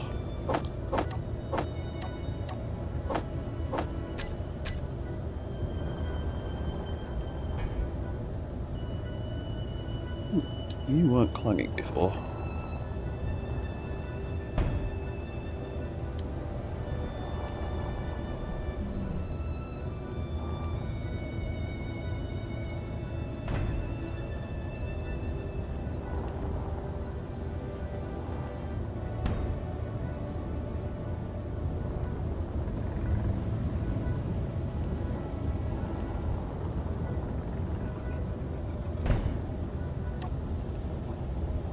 Right, let's put that back to the way it was.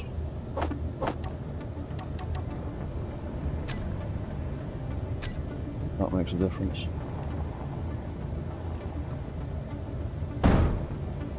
Oh, that was me hitting the floor.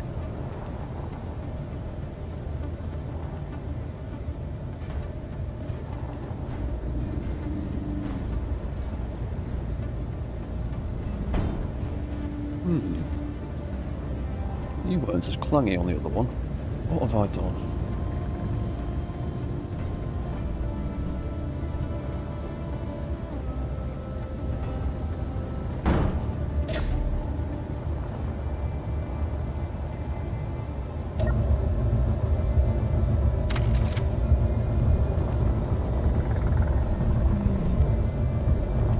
We hadn't built the thing on that yet, had we? Let's just see if I've smegged something up, or whether the game is just deciding it wants to clang now.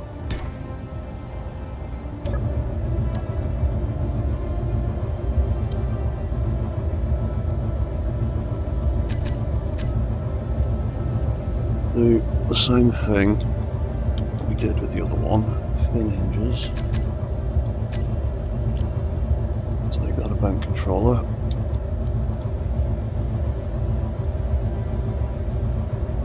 Set it to altitude. I'll actually make it 20 so I don't have to come in quite so close to the ground. And then when that does that, we will have fin hinges reset and increase and increase and reset and decrease and decrease.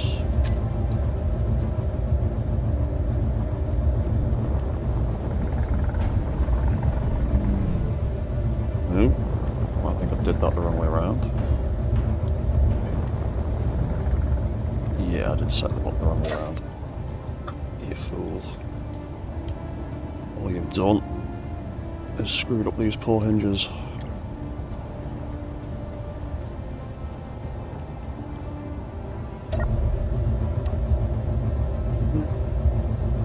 Oh, I know why. Just set that to that. That's why. That still sounds like it's clanging now.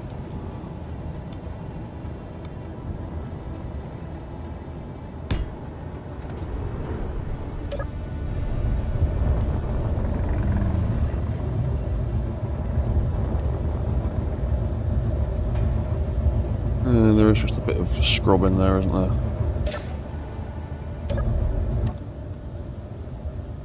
It's not surprising they're packed in quite close.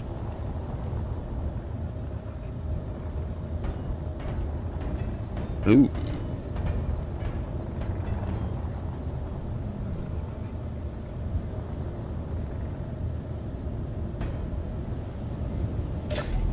Yeah, whatever. Bound to clang a little bit.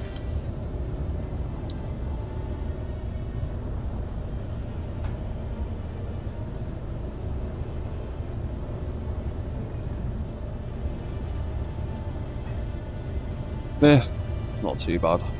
It is what it is. So,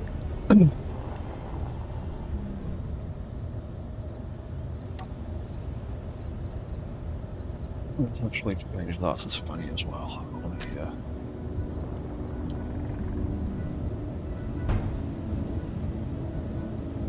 Now, what can we actually do about that? Is there any way I could redesign it to make it less clangy?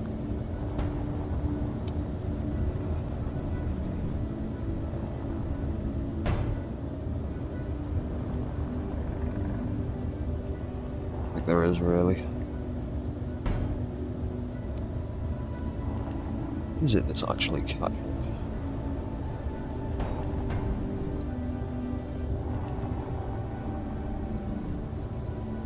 Oh, I think it's because that rear hinge is taking quite a while to travel from up there. We'll probably figure that out later. Now, I want to try and armour this thing up a little bit.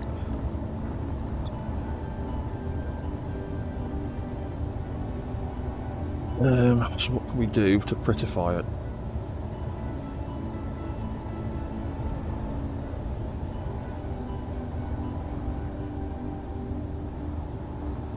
Not really a great idea for sticking things in between hinges.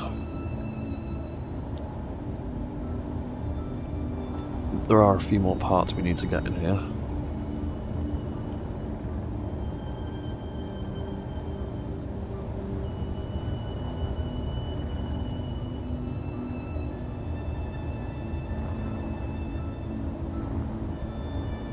We do need to kind of figure out how we're going to cover stuff a little bit.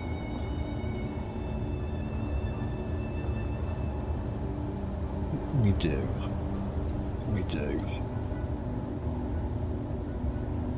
Are there any parts I've forgotten about? Needs a relay, and it needs an antenna.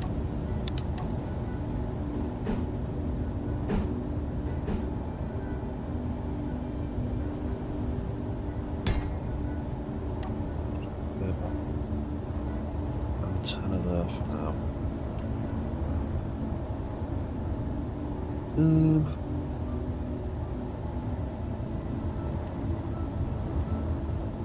We do about armor.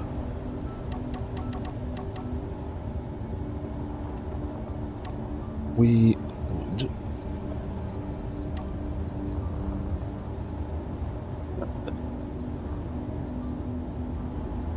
Are you going to kick off if I put a few bits of scaffolding in here, or beam blocks rather?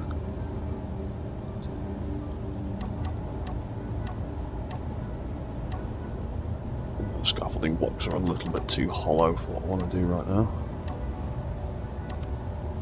These things are too big. I need some of these in smaller sizes, please, King.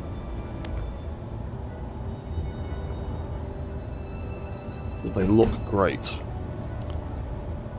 They're just too big for a lot of stuff.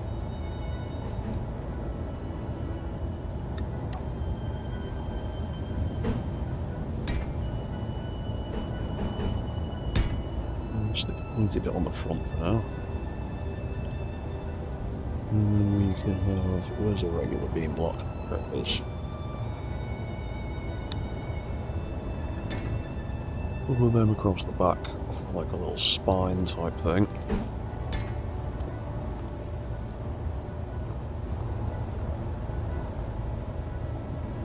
Now,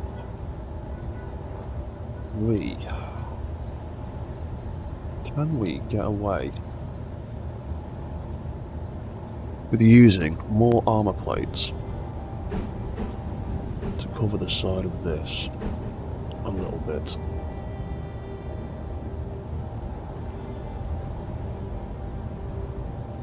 We can. What have we got?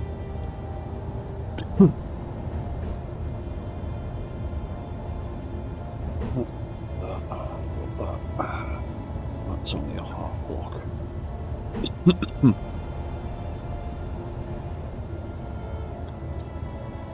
So maybe I will just copy what I've done on the other side onto this side. Oh, hello, Dagonius. Cheers, man.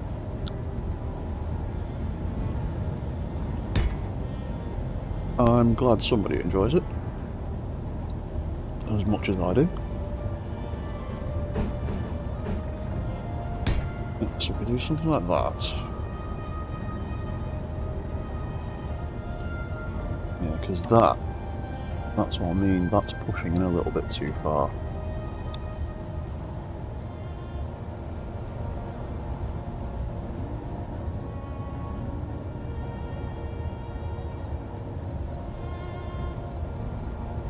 Because that's apparently 89 and a bit.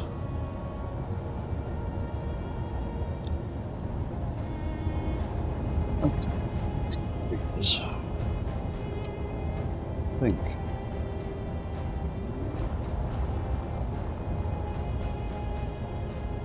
the edges, some of these blocks, these plates aren't quite the same.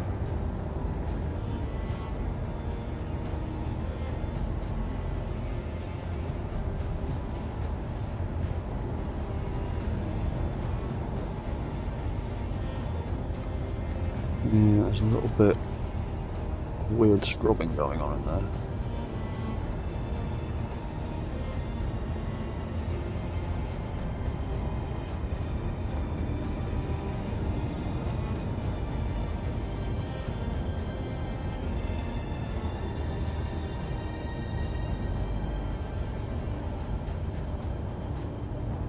Mech.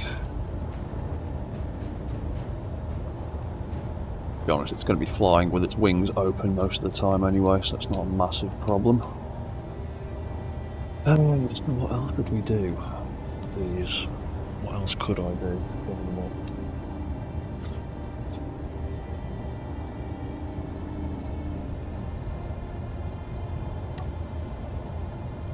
So if I thought copy that like we did over there. 2 of them there. 1 of them there. And then if we do that one.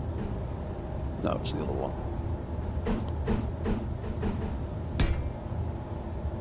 Do something like that.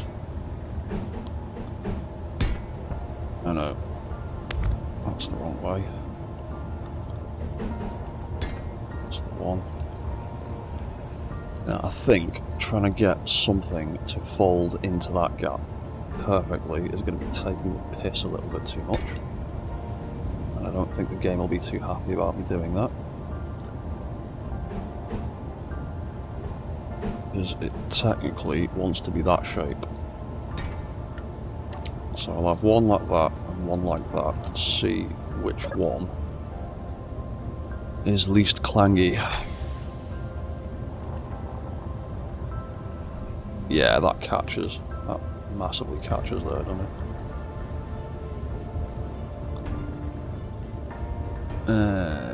Yeah,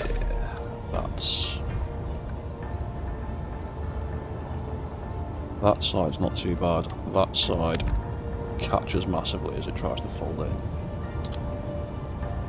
But something like that might happen. I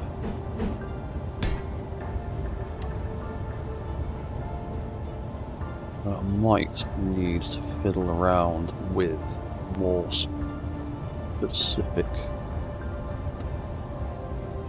hinge speeds. Oh, you know what, actually, this back end here, I could instead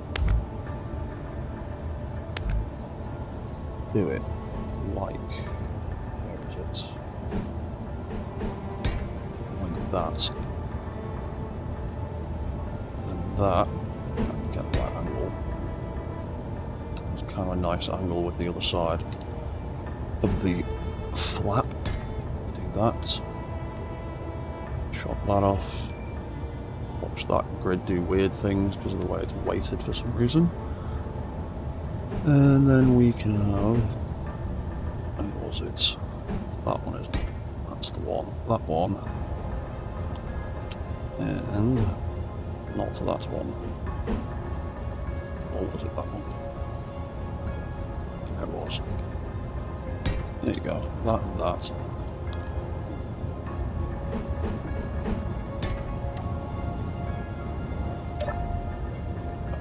It's that light when it takes off.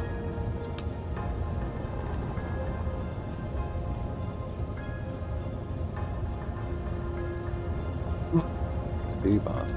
But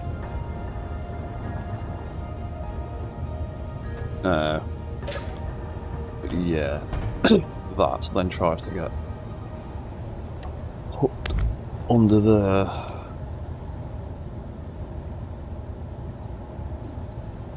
Because the rear hinges have further to travel at the same velocity, so they technically take longer.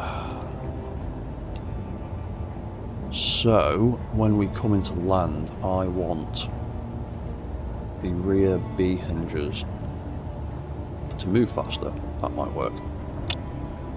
And before we smeg anything up and make it explode, we'll make another copy. So, landing. For now, does all the grids, all the hinges at once. And we'd want an extra little bit of bonus speed for the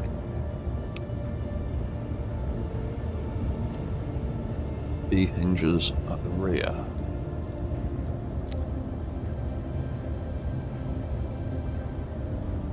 We give that one an extra one, that one an extra one.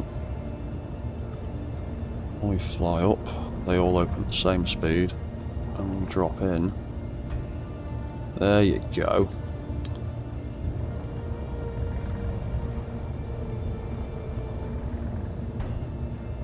There is a little bit of clang because it's coming in faster.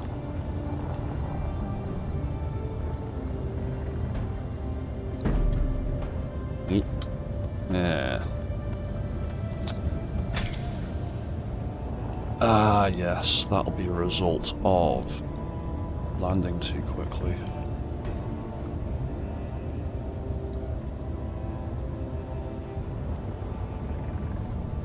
So, maybe, in fact,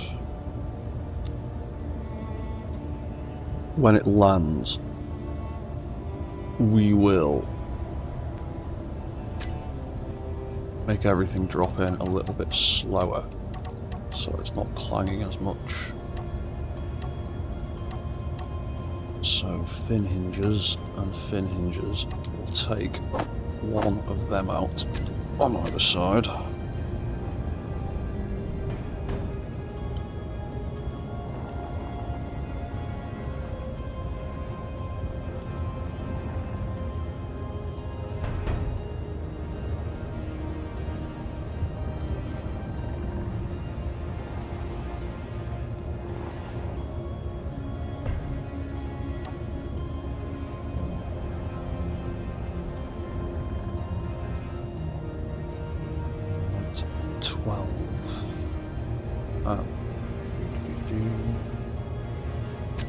Yeah, 12. I want them to be a bit slower. 1, 2. Oh, right, yeah, I see. I've only deleted. That's why.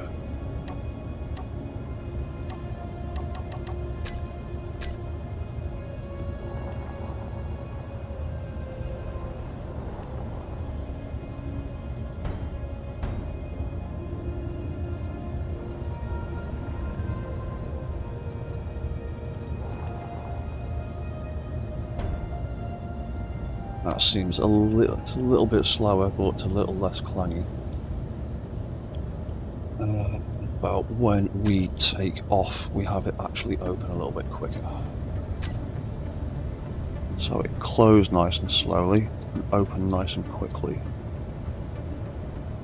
So that's making it close, and that's making it open.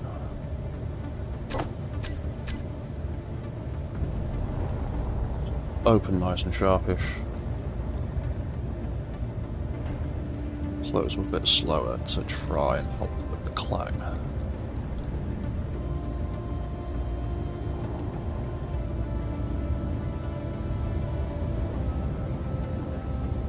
Oh, and that's another thing. Fail safe for the problem I was just having.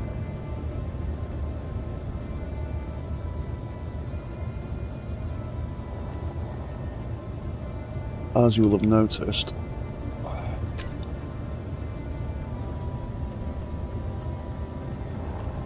that first group, the first event controller kicks in at 10 meters a second. If I'm landing at 10 meters a second and come in too quickly, those rear hinges can open up again before, yeah, and do that.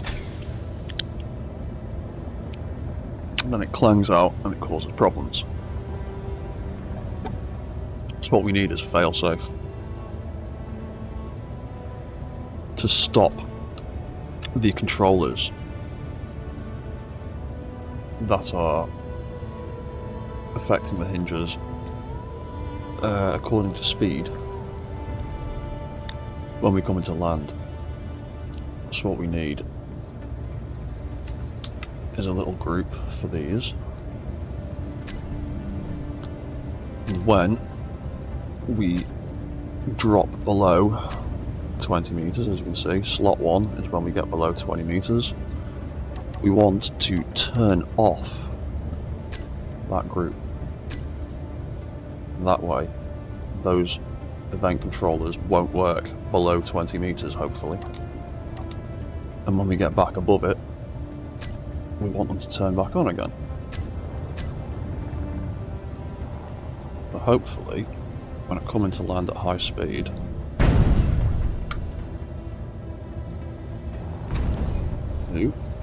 do stupid things.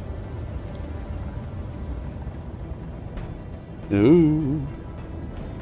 Ah, something's clanging. Yeah, there you go. Clanging. Force of the hinge is greater than the force of the gyroscope. What happens sometimes when you play with subgrids and do stupid things with them.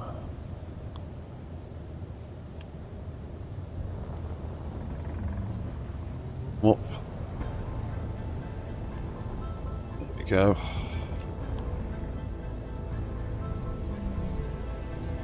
And if we come back into land, something clangs. So if I stick those controllers on my toolbar, see them turning on and off as we ascend and descend.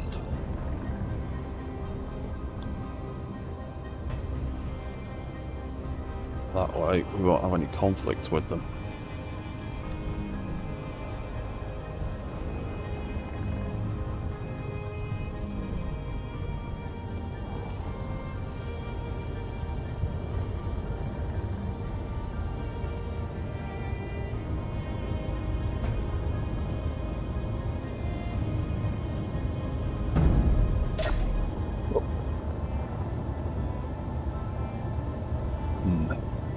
So that ain't really gonna work now, is it? Oh yeah, let's try put in that bit of armour back on there. That's still gonna give us crap. Oh yeah, it still does catch a bit, doesn't it? Yeah, it's just going to catch. Nope. Right, we'll take that off. We'll rethink that. That ain't working.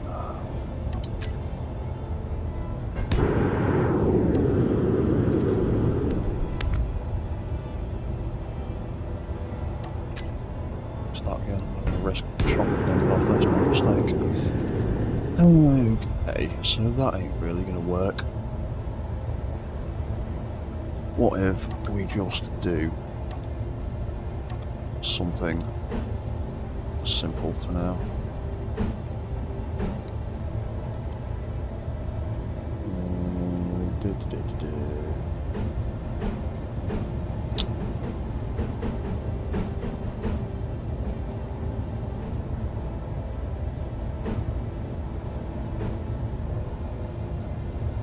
Wait.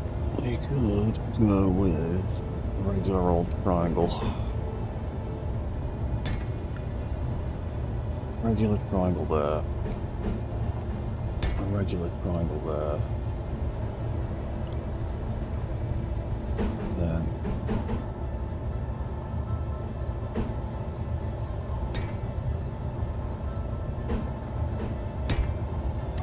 something like that instead. What's that like?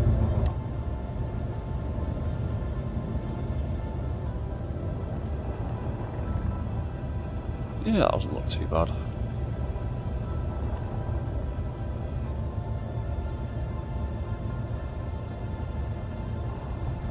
Yeah, that looks like it'll do. Right, so we've got power, we've got control, we've got gyroscopes, we've got antenna.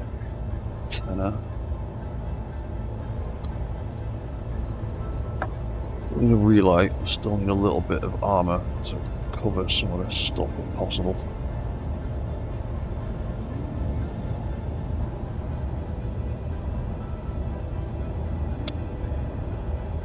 How do you feel about me putting in an armour block either side of that?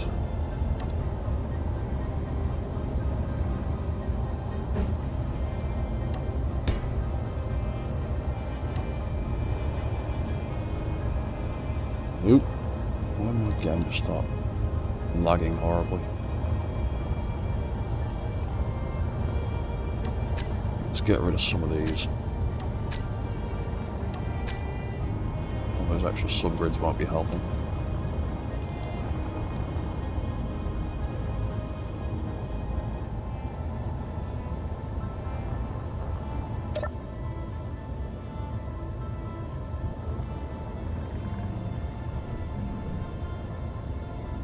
Bit like in the dark.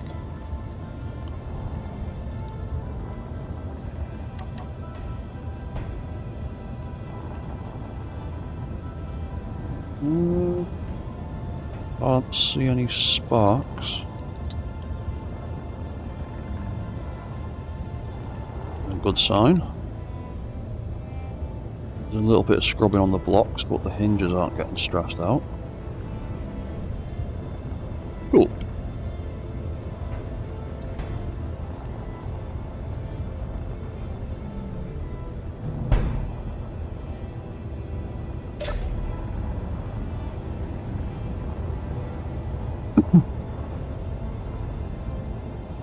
Right, okie dokie. What can we do at the front?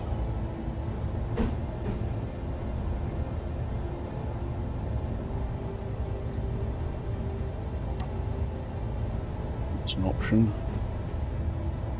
I'm not too fond of covering hinges up that much. Right.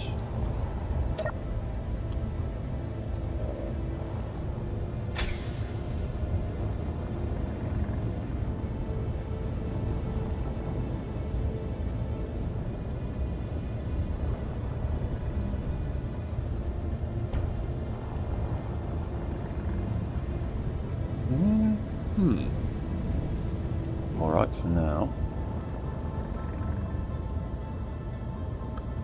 Too horrible. What's our power like? Still about 88%, and we've still got a decent amount of dexterity.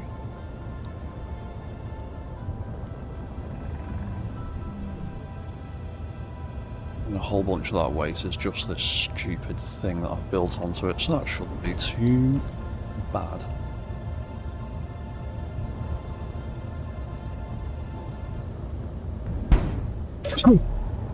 Relay. Need to think about where the hell I could squeeze a relay.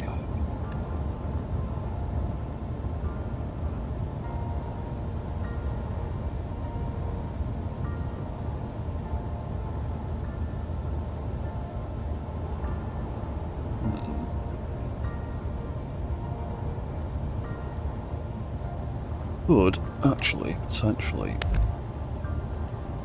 take that out of there.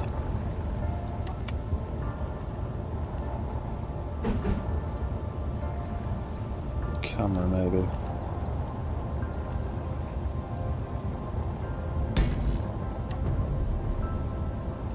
That looks a bit shit though. Like that.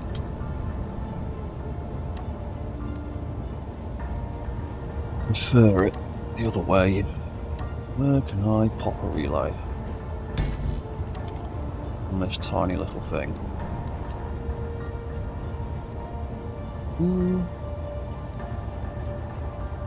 Essentially stick it on the bottom.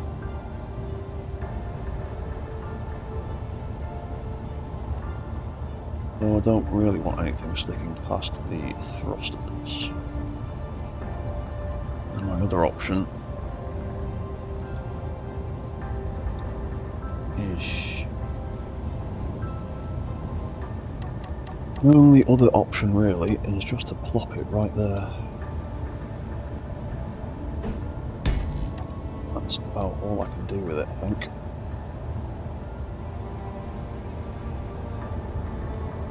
The only thing this space down here is good for is more thrusters if I need them.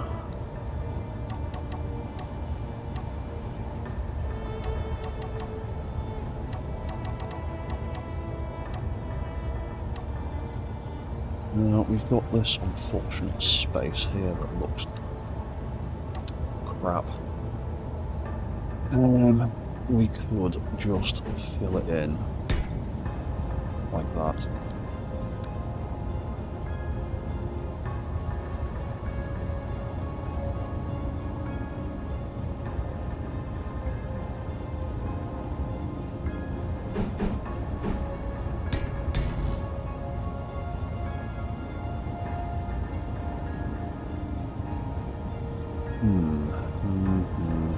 Ooh. What would? Of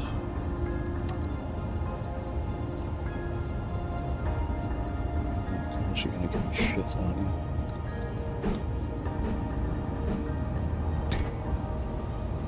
Maybe have a little pair of spotlights on the side of this one. Seeing as it's not going to have any turrets. You can have little spotlight turrets essentially. So I do want to get a light on there.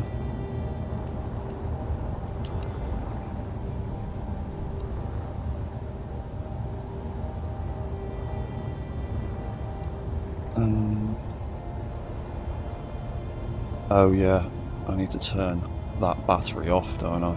Because I use a reserve battery. And it works with 89 power with that battery turned off. That's fine.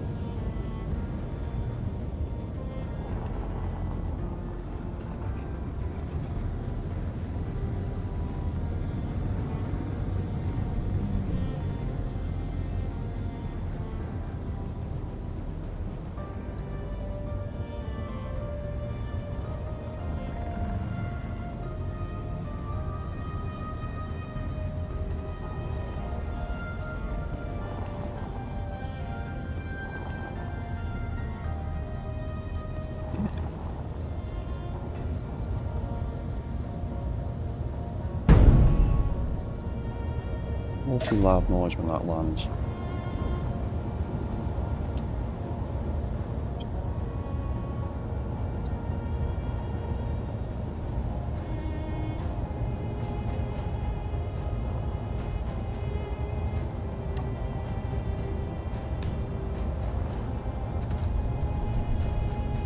Maybe let's bring that back 1 degree on either side, maybe, so it's not completely closing up. And hopefully not completely scrubbing.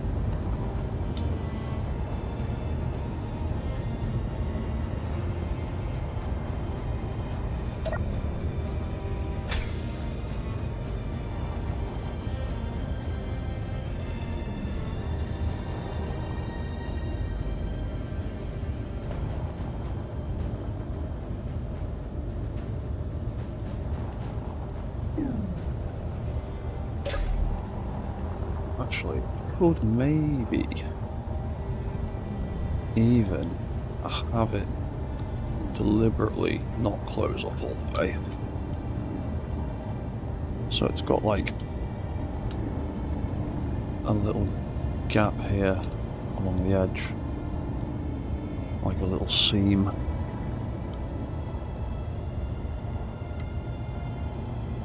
Maybe, let's see what that looks like. Ooh, that's the wrong button.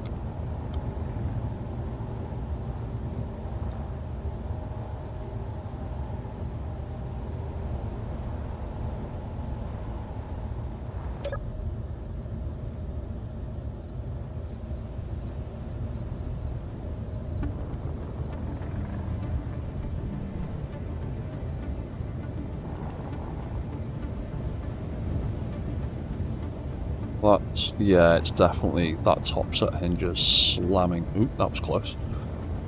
Slamming against the bottom side that's causing those horrible noises. Yeah, I quite like it actually with that little seam.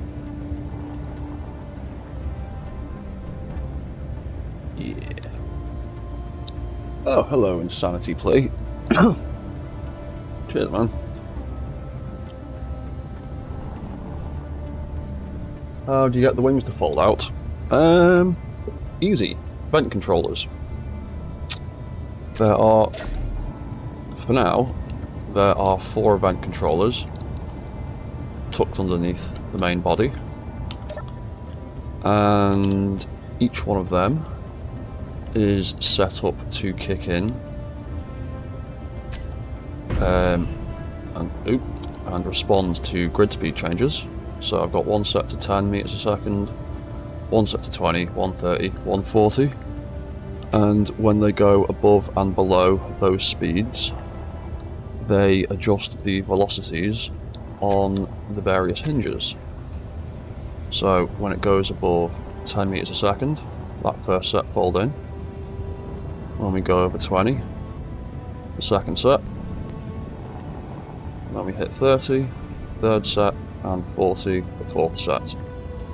And as we drop below all of those thresholds, they all open back up again. And then there's another one called landing that is set to register the altitude. For now it's set to 20 meters while I play with it and fine tune it. And when it drops below 20 meters, it turns off all the other event controllers and folds the wings back up. When we go back above, it turns all of those controllers back on and unfolds all of the wings. Pretty simple really, it's just if commands. Do you have a lot of clang issues with it? Some.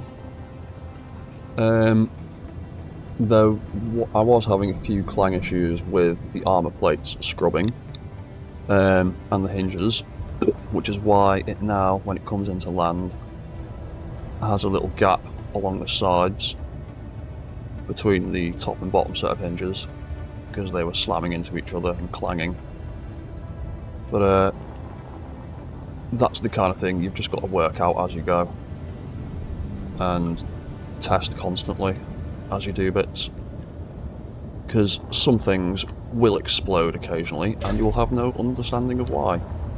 Like this dude over here, he is on timeout at the moment because every time I turn my back on him he explodes for some reason, and I've not been able to catch him in the act, but every so often I hear an incredible bang, turn around and all of his arms and legs are gone, and he's the only one that does it.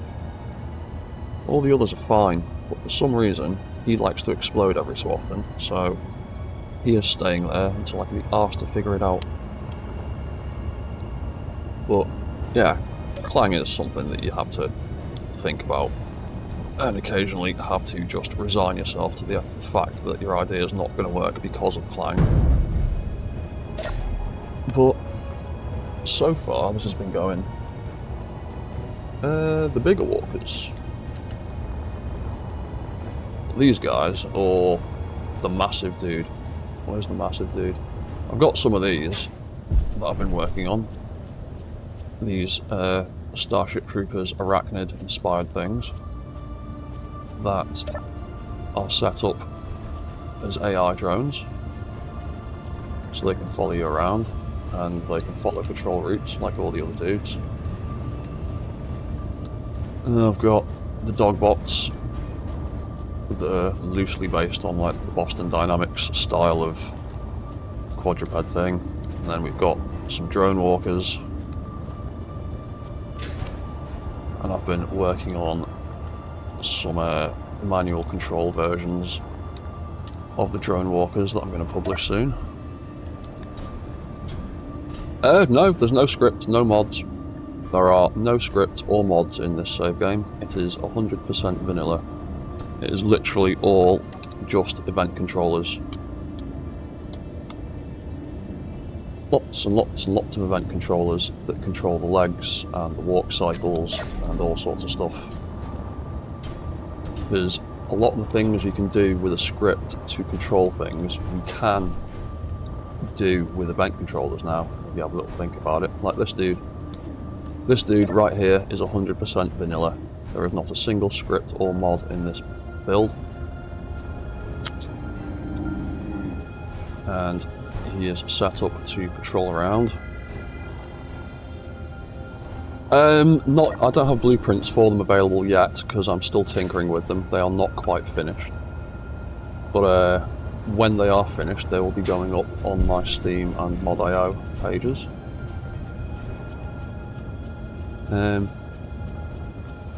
If you go and subscribe to them, you will hopefully get a notification. But yeah, it won't be long. Like, these guys are nearly done. I've just got lots of ideas brewing at the moment that I need to finalise. The drone walkers and the drone dogs are all on Steam and Mod.io at the moment, if you want to go and download them. The pigs I haven't quite finished yet. Still tinkering with them. And the other guys will be available soon. Like, believe me, I want to publish this guy as soon as possible because I'm really proud of this one. So it won't be that long.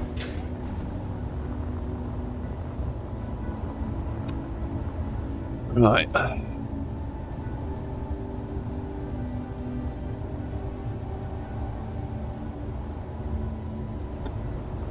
But yeah, the way they all walk is actually really simple. We can use the bear for an example. Jump in the bear. See those blue lights that are blinking away on his arms and legs? They are controlling the entire thing.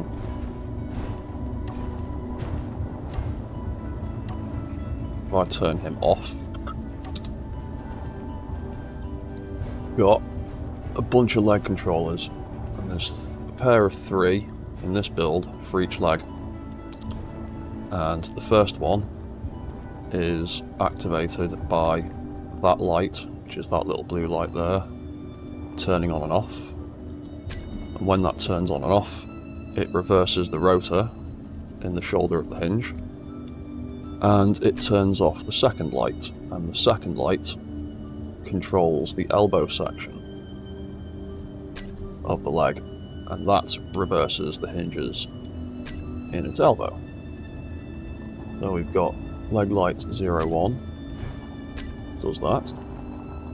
Leg light 02, does that. And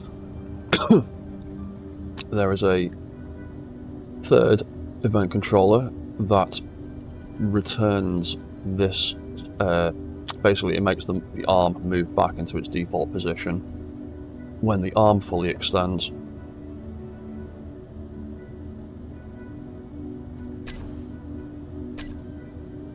Which is what gives it that animation. And there is one for each leg of the mech.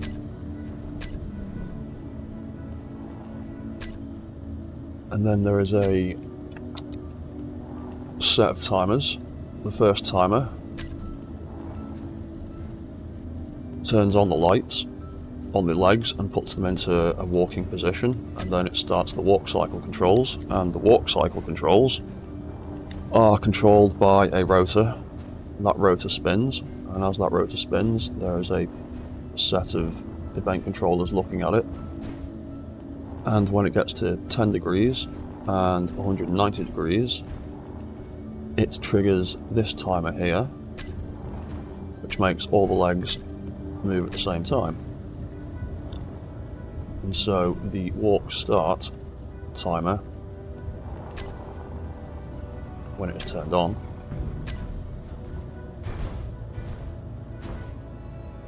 will make the legs do that, and the walk stop turns it all off. It turns off all those lights to reset into their default positions, it turns off all the walk controls, and it turns off all the thrusters that help push it along. If I stick his AI controls back on, he will go off on his way, but he's also got a sensor on him, as do all the others, that turns off the walk cycle if something gets in its way. And the AI blocks will then go, there's something in my way, I'm going to skip to the next destination instead. If I run in front of him and get in his way again, he'll stop, he'll get bored, and he'll move on to the next one. And then he'll walk straight into that building, because he hasn't detected it yet. And then his sensor will detect the building. And then you'll decide you can't get to that one, and you'll decide you can't get to that one, and you'll decide you can't get to that one, and you'll go that way instead. And it's all vanilla. There's no scripts, there's no mods, there's no nothing. It's just playing around with the in-game AI controls and all of that kind of stuff. But I just need to make a quick bathroom break. I'll be back in 2 minutes.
Right, where were we?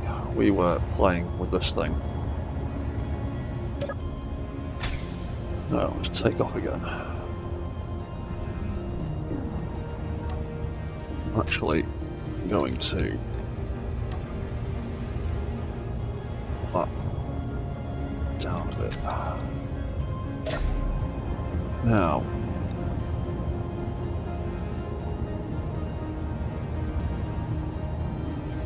that folds it. That folds all the way into there. When that folds it. Okay, yeah, sure.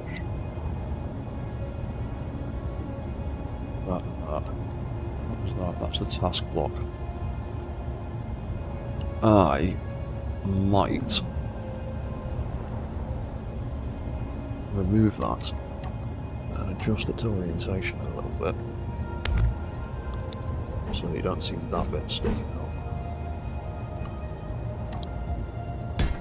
Leave it like that. Oh, hang on, I stuck another one in there. On the task block there, underneath offensive block there. There we go.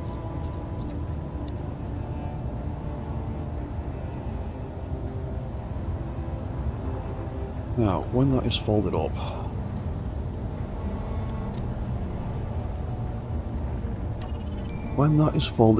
there is a little bit of space left inside. Can I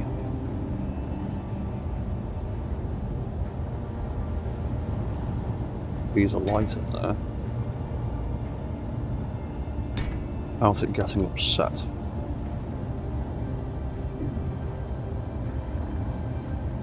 I think I can.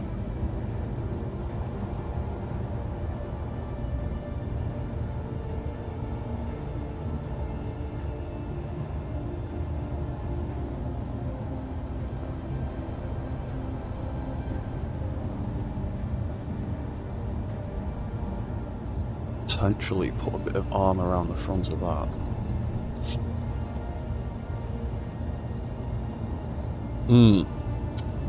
Actually, sod the lights. I want to do the same thing that I did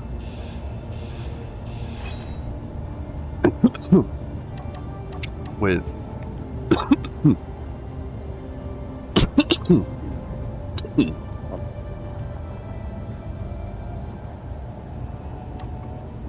I want to do the same thing that I've done with the... where is he? The bear. Cannon on the bear has got that sign hidden in there that turns on when the flaps open.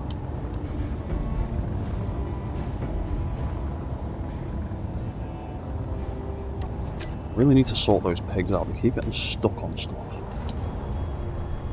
So, let's see if we can squeeze, well, no, we can squeeze one in there.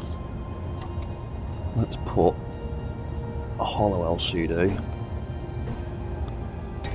in there,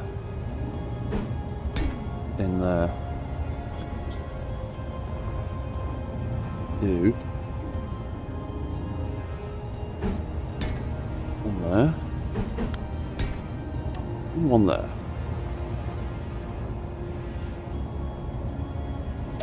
There's absolutely no need to do it, but it'll look cool.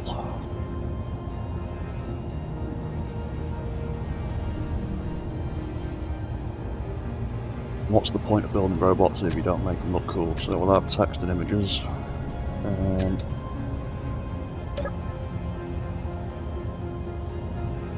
we'll have, just for now, that sign, observe aspect ratio, and we will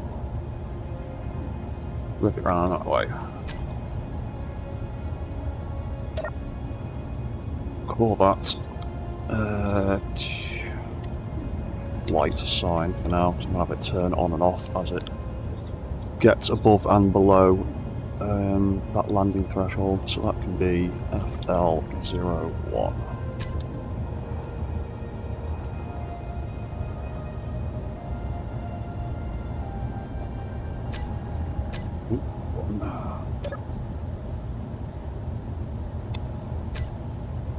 Text and images, danger sign. There we go.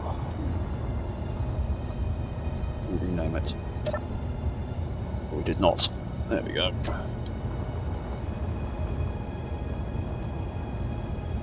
Do same thing over here. That thing needs to go 90. And do light sign FR01. So, text and images. Danger sign.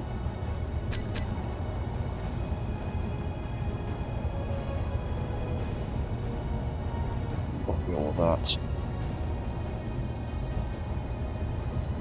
Paste onto there.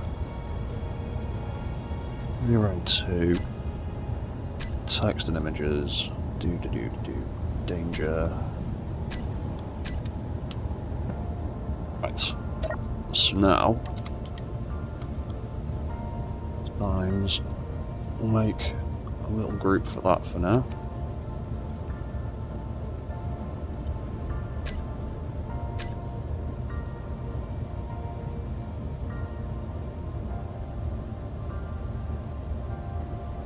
And we'll add them into there.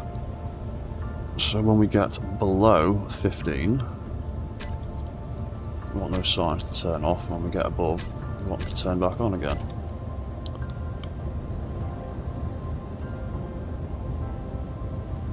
There we go.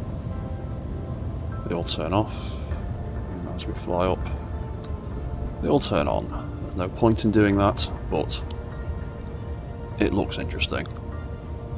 And it's another stupid animated thing I can put on here that looks cool.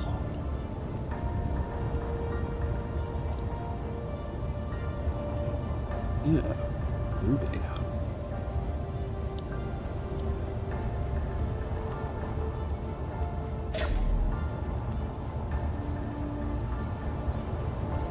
Right.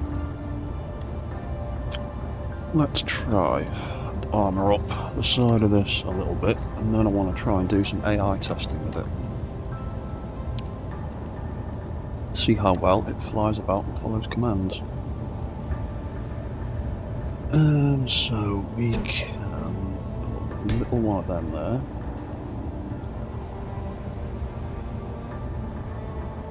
I think I want to change up the arm colour a bit. We'll stick. Oh. How did we put mirror mode on? Might as well do it all twice. There we go. So like that like that. That looks like it'll be clear. And then we could use one of these little sections so we're not completely blocking in the spotlight. Still a little bit of armour.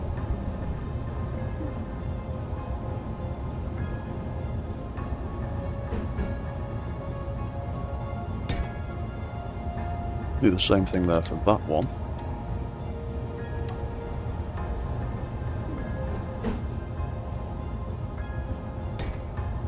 Of course, there we can do that. I'm not sure whether I should put another thruster in there or not yet, so I'll leave that space.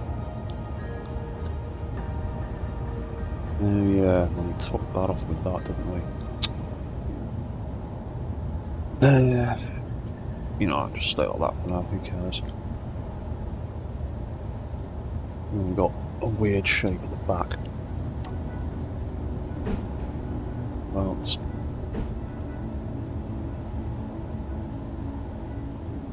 like that, and that for like a spiky little tail kind of thing. And then I might put something there, but I might leave it for now.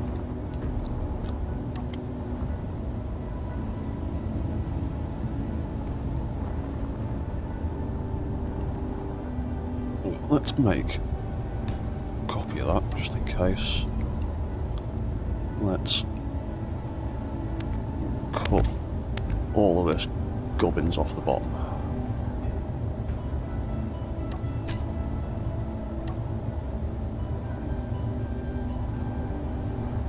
Those thrusters are pushing quite hard.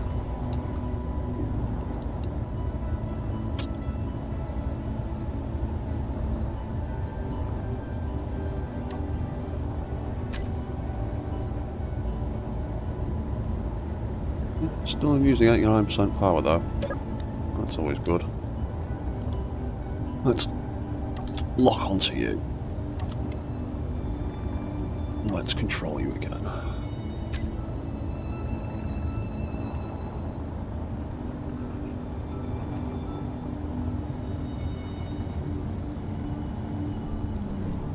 be honest, I'm not likely to have it going faster than 40 meters a second around the base, because that's just asking for trouble.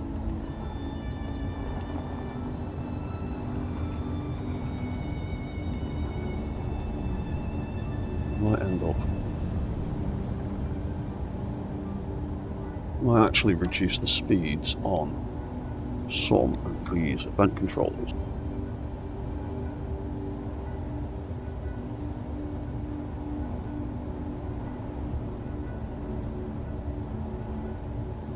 Leave that at 10. Maybe need to do 10.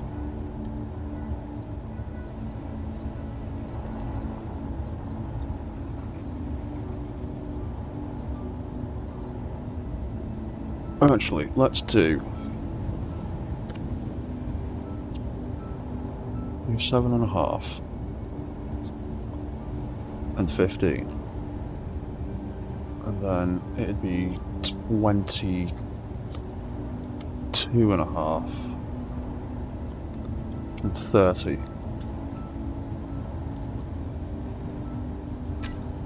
I'll have to change the names in a minute.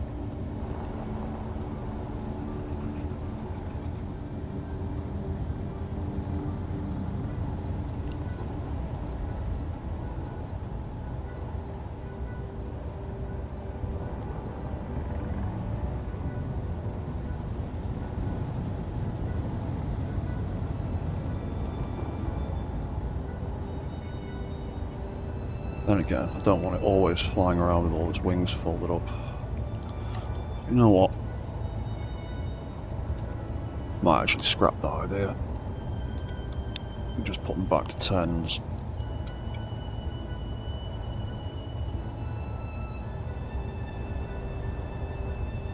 Otherwise, it'll just fly around at full speed all the time and just have all its wings always folded up.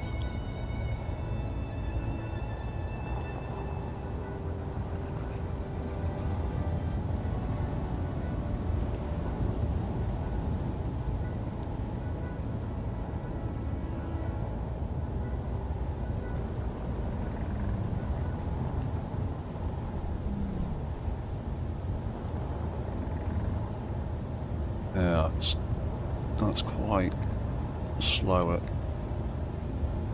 stopping. Again, we could always extend it back a little bit more.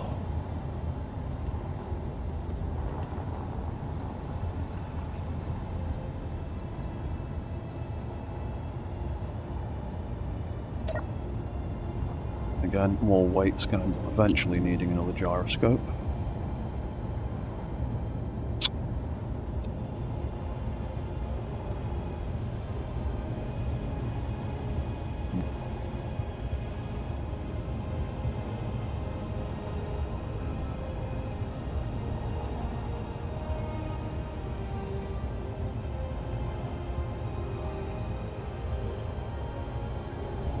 Yeah, I get the feeling I might need to extend him a little bit more and get some more reactors in there, because he's already very close to his limit.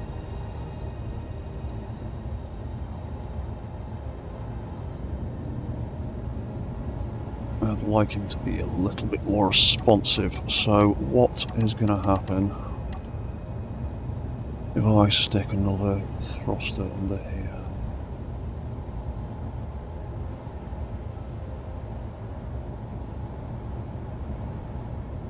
What if I even it out?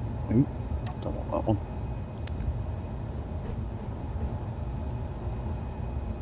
What if I try and even it out and stick another one of them? The front.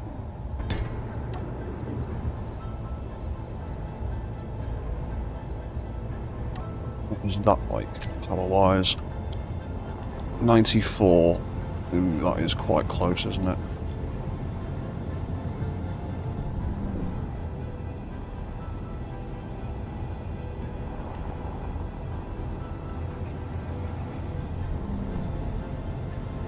Ooh, that was too fast. Bang.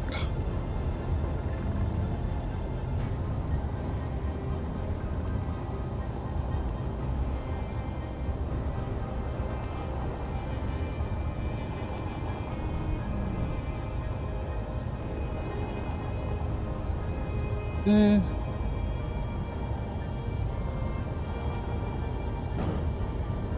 it's not too bad. Ah, no, you can stand back up. Give you a second.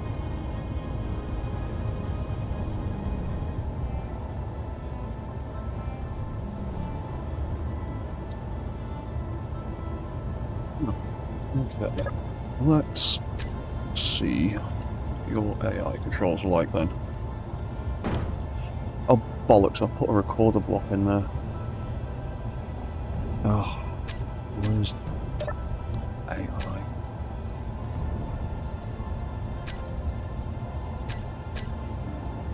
Buried that in the middle, haven't I? Oh no, it's only there. It's fine.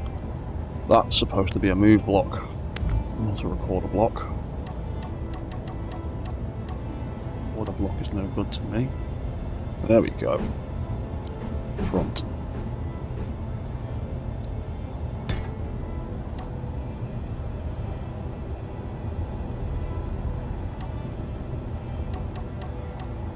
That block. So let's make that line down the top that colour instead.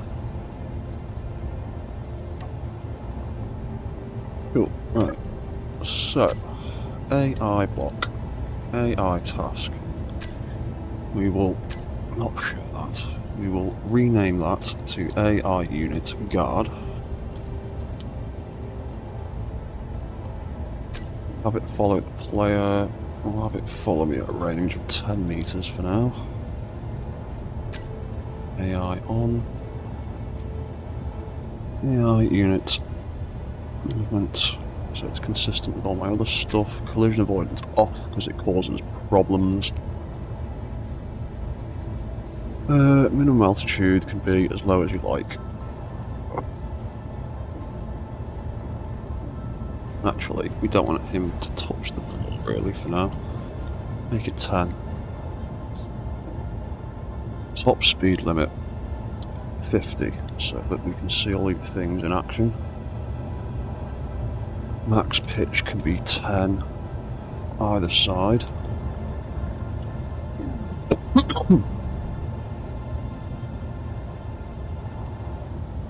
And we'll set that up with some basic controls while we're here.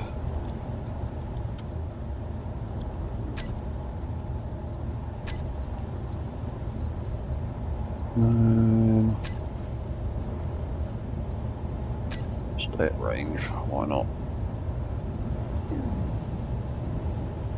The lowest, I can stay at 0. Call it 50 meters. Might end up doing that at some point. Right, cool. So, AI behaviour on. Hello.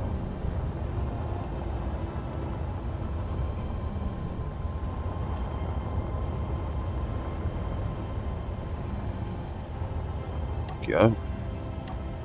There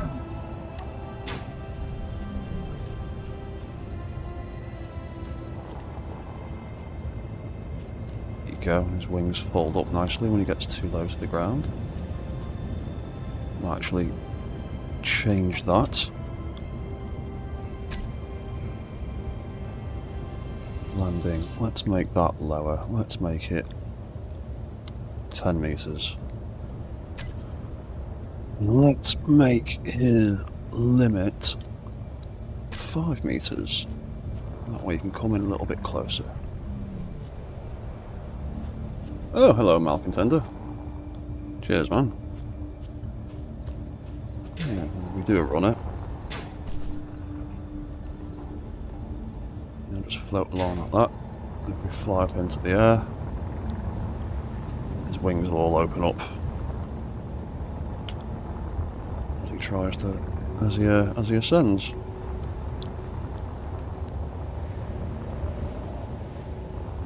There you go, as he tries to get faster and hits his top speed, because the AI blocks will try and account for distance, so the further away you are, the harder they'll push. The closer they get to you, the more they'll slow down. You can just about see his wings folding up.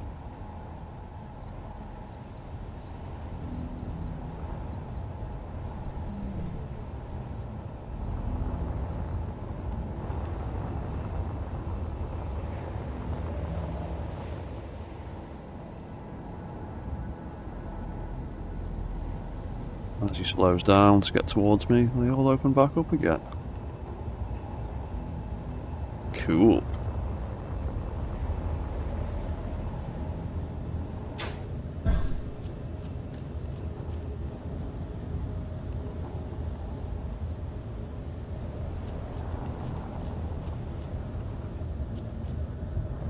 And when he gets low to the ground, they all fold up.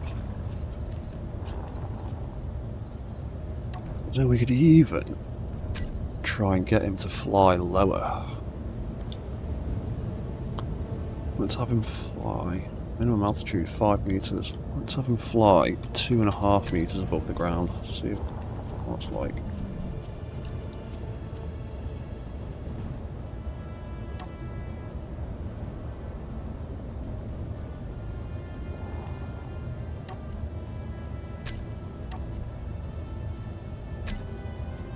And we can change some of the settings on that. That's set to 5 meters. So yeah, it gets a little bit high off the ground. They open up and close.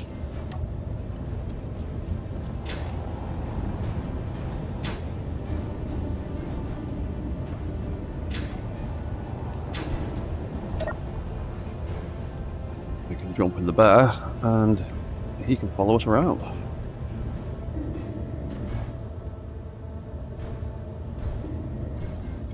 Bloody camera angle. There we go. Might change Droney Boy's follow distance. Give us a little bit more room. 20 meters. There we go.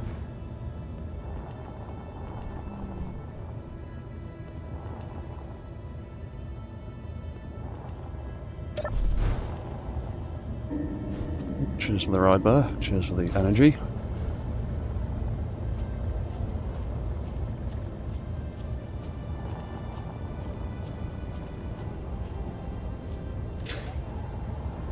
Cool. Right, let's quickly turn your AI stuff off. Because you can fly pretty well.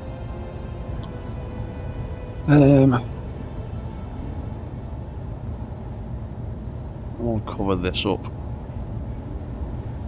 I absolutely hate those yellow ports. They look meh. So what can we do to make them not look poo? We could use a nice little... Oh, actually, sod that. I will cover it with one of them, so you can't see that horrible yellow. And then for them, we could potentially just stick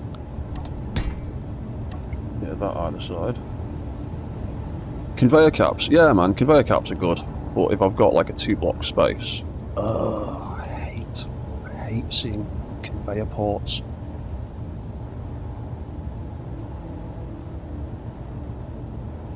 What is that?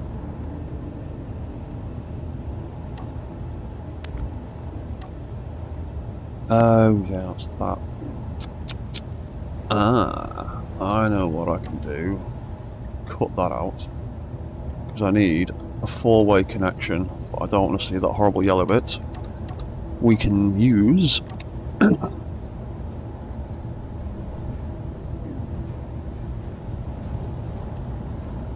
yeah, the access panels are quite good now.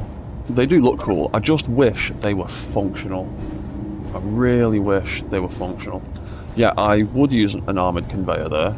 The only problem is we don't have a 4-way armoured conveyor.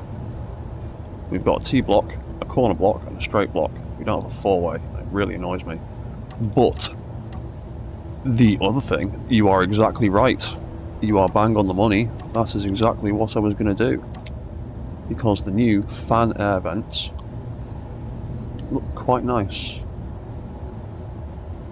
And they're a nice solid block rather than the old ones that have the rounded corners. So we can just do that. And that way we can make it not look crap.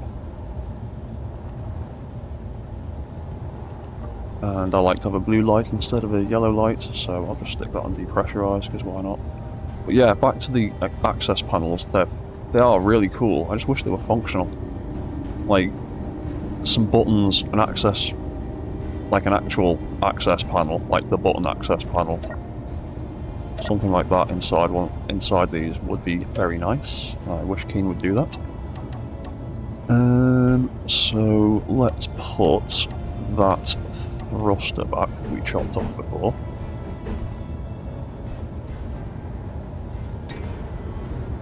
And that...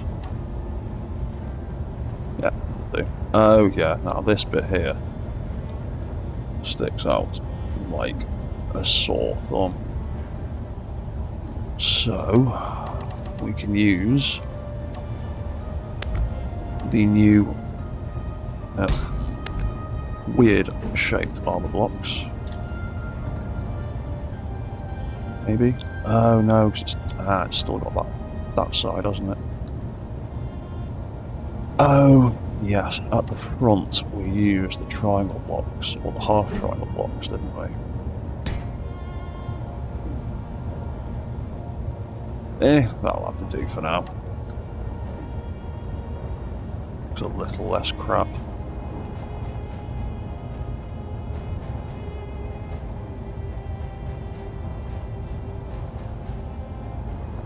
Ooh.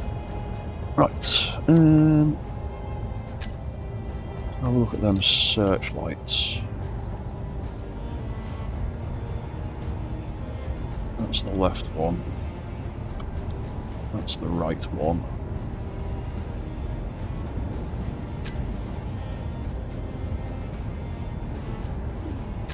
Have them target friends. Let's have them target everything. Because why not?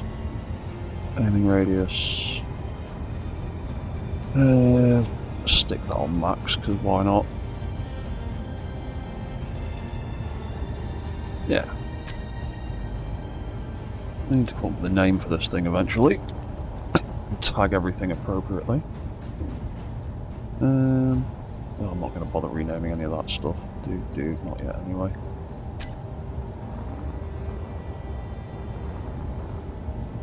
And at some point I really need to figure out a chart for all the different relay signals, because there's so many different mechs with so many different relays, and I can't remember what number's what anymore.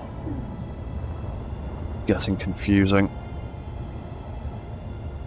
So let's turn your AI controls back on. So let's go for a little adventure all the way over here, away from everybody else.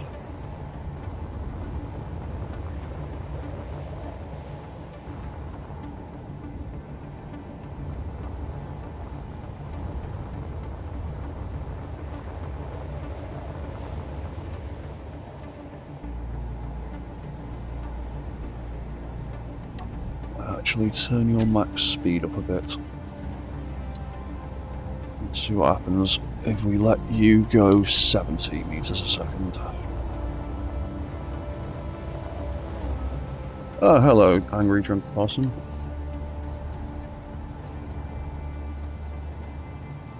Right, your message is half obscured by the stupid pop-ups on my screen.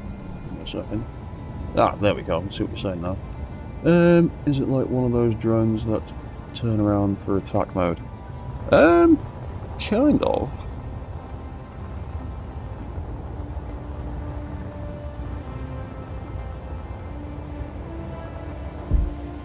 At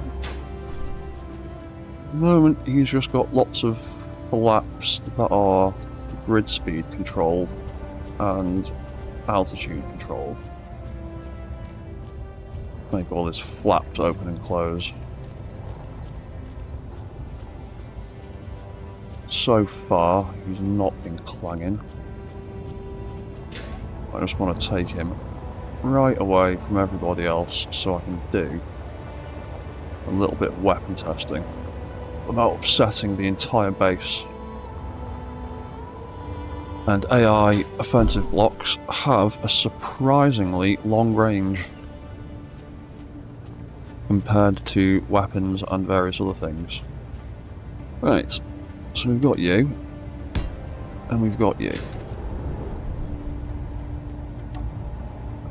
Oh, actually, first of all, let's quickly turn your AI off. Have I got any ammo on me? No, I haven't. Wrong button. Let's... Looks like one of those Eggman drones. It's probably half inspired by that. Like, everything in this world that I've been doing so far hasn't been like a direct replica of anything like a lot of my other builds. This stuff has all been weird ideas that I've had in the back of my head, so it's probably inspired by stuff like that. And all sorts of other weird, like, little flying anime drones. So let's stick a bit of ammo in there. Right, you got... Yeah, right, there you go. You've got a little chunk of ammo now. So, copy and paste one of you.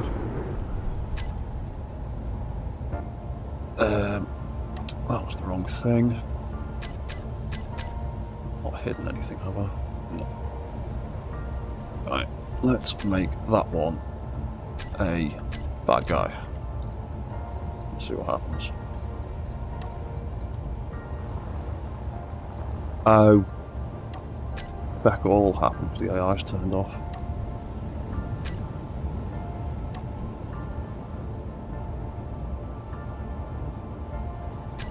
AI on. There we go. Autopilot is enabled. Right.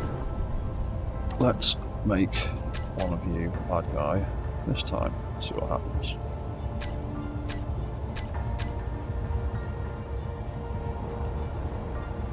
Later, your offensive blocks will kick in. There we go. You figured it out a lot quicker. You haven't figured it out yet. And nobody is shooting. Oh, because I forgot to set the offensive block to control weapons. That's why nobody is shooting, because it's been a while since I made a drone that didn't use custom turrets. That'll be the one.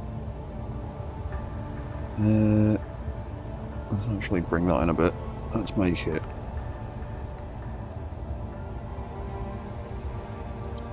5 meters. Why not? And evasive maneuvers. Right, let's try this again, because it's been... Oh, night view for the lights. Yes, I will absolutely do that in a second. Right, is everybody looking? Everybody's looking. Everybody has ammunition. Let's make one of you a bad guy.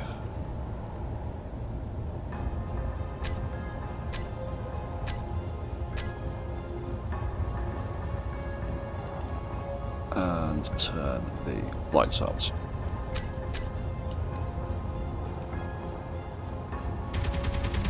Ah, there we go.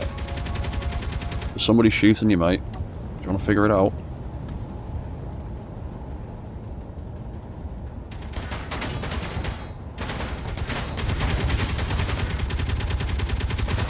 I've got damage turned off, so they're not going to rinse each other right now. I just want to see how the AI responds. But if you've got them both set to stay at range, all they really do is sit there and be boring and not do an awful lot. Evasive maneuvers helps a little bit, but I've found a lot of the time, if you've got two sets of drones with the like exact same targeting parameters, it ends up being a wee bit boring. And it ends up just being a stalemate. So, let's make one of you stay at range. And make one of you intercept.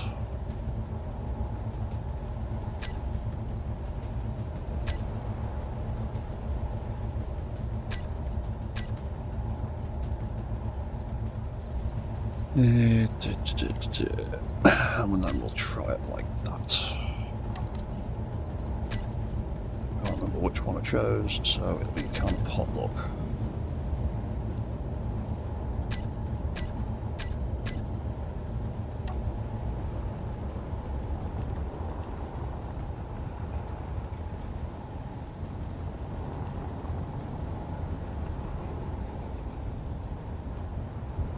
Come on. Noticed enemy AI always seems to kick in a lot quicker. Friendly AI.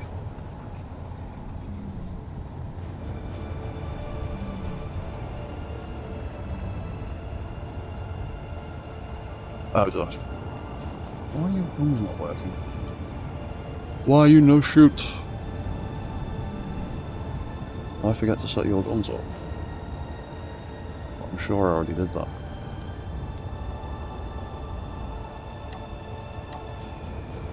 Why you no shoot?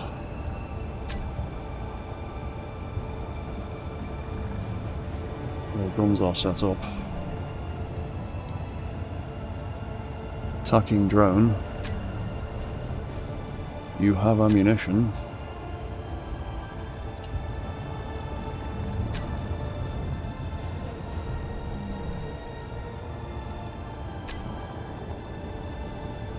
Is it because you secretly use one specific gun for targeting? Yes, it is. This is something I noticed the other day. When you've got something with multiple weapons, it only actually uses one of those guns as its targeting reference. So if you get up close, you'll notice it'll be aiming with one specific weapon. Oh, there we go. Sometimes, if that gun can't do anything, the rest of them won't do anything either.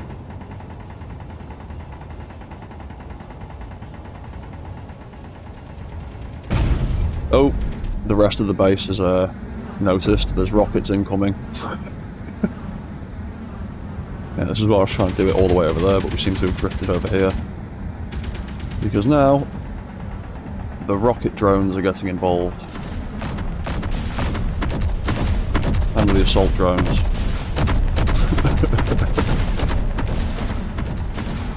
And if they're getting involved, half the base is probably on their way over here.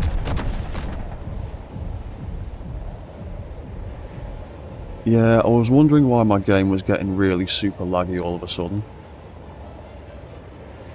It's because there's about 20 AI blocks all kicking in right now, isn't there? Yep, everyone's on the bounce. The whole gang is on the way. Some of them can't be arsed, he's turning back. Yeah, I was wondering why the game suddenly got really, really laggy. It's because all the AI blocks have kicked in.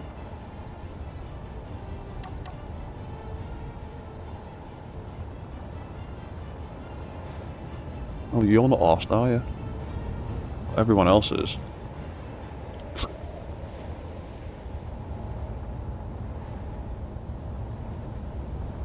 There goes my bear and my dogs.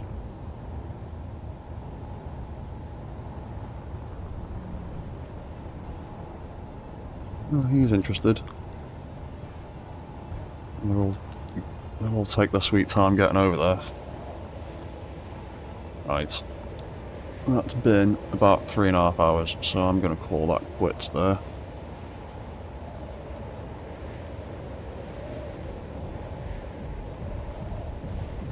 But that's what I mean about the effective range Yeah, this is what I mean about the effective range of the AI blocks.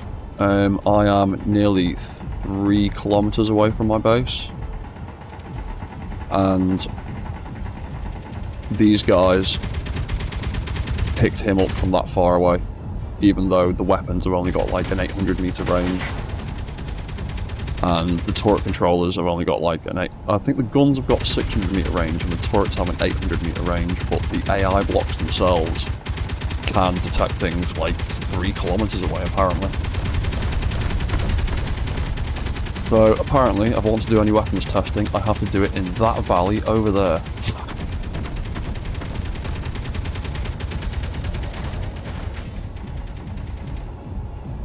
Right. You are upsetting everybody.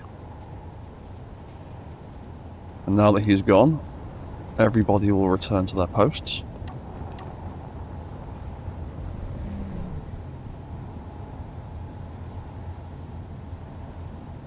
And everyone will just fly back now.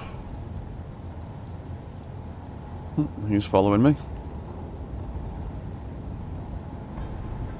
Right, so I'm going to call that quits for now, because it's late and I'm hungry. And yeah, we'll just go check on the rest of the gang down here. You can see there's no longer a threat, so everybody's going back to their predetermined routes.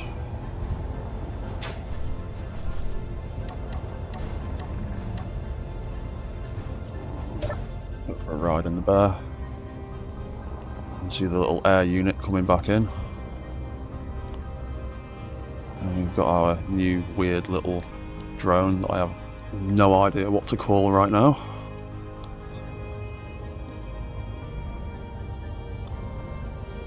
Yeah, I think I'll build one like that with the Gatlings, and I might make another one with autocannons.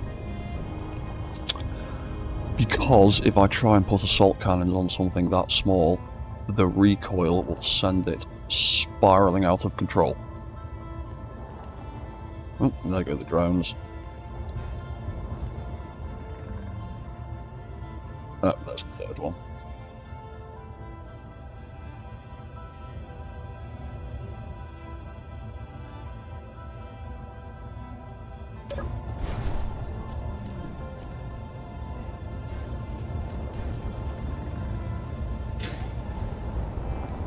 Right. Oh yeah, these guys are turned off, that's why they didn't get involved. Right, that can go. And that can go. That's just taking up precious sim speed. Cool, right. We've got the beginnings of a funky new little weird aerial drone. I will do some more work on him at some point. Along with all this other stuff in here that I haven't published yet. I will get around to publishing it eventually. Trust me, these guys and the bear are at the top of my list, getting them finished and published at the moment.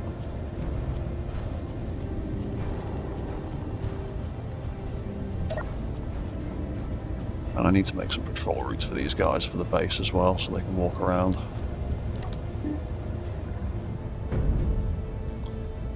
Oh yeah, and I might need to adjust his sensor settings as well.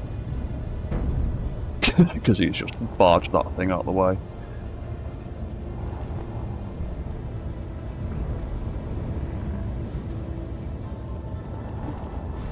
Yeah, and there's the bear. And the last walker drone making his way back over. Right.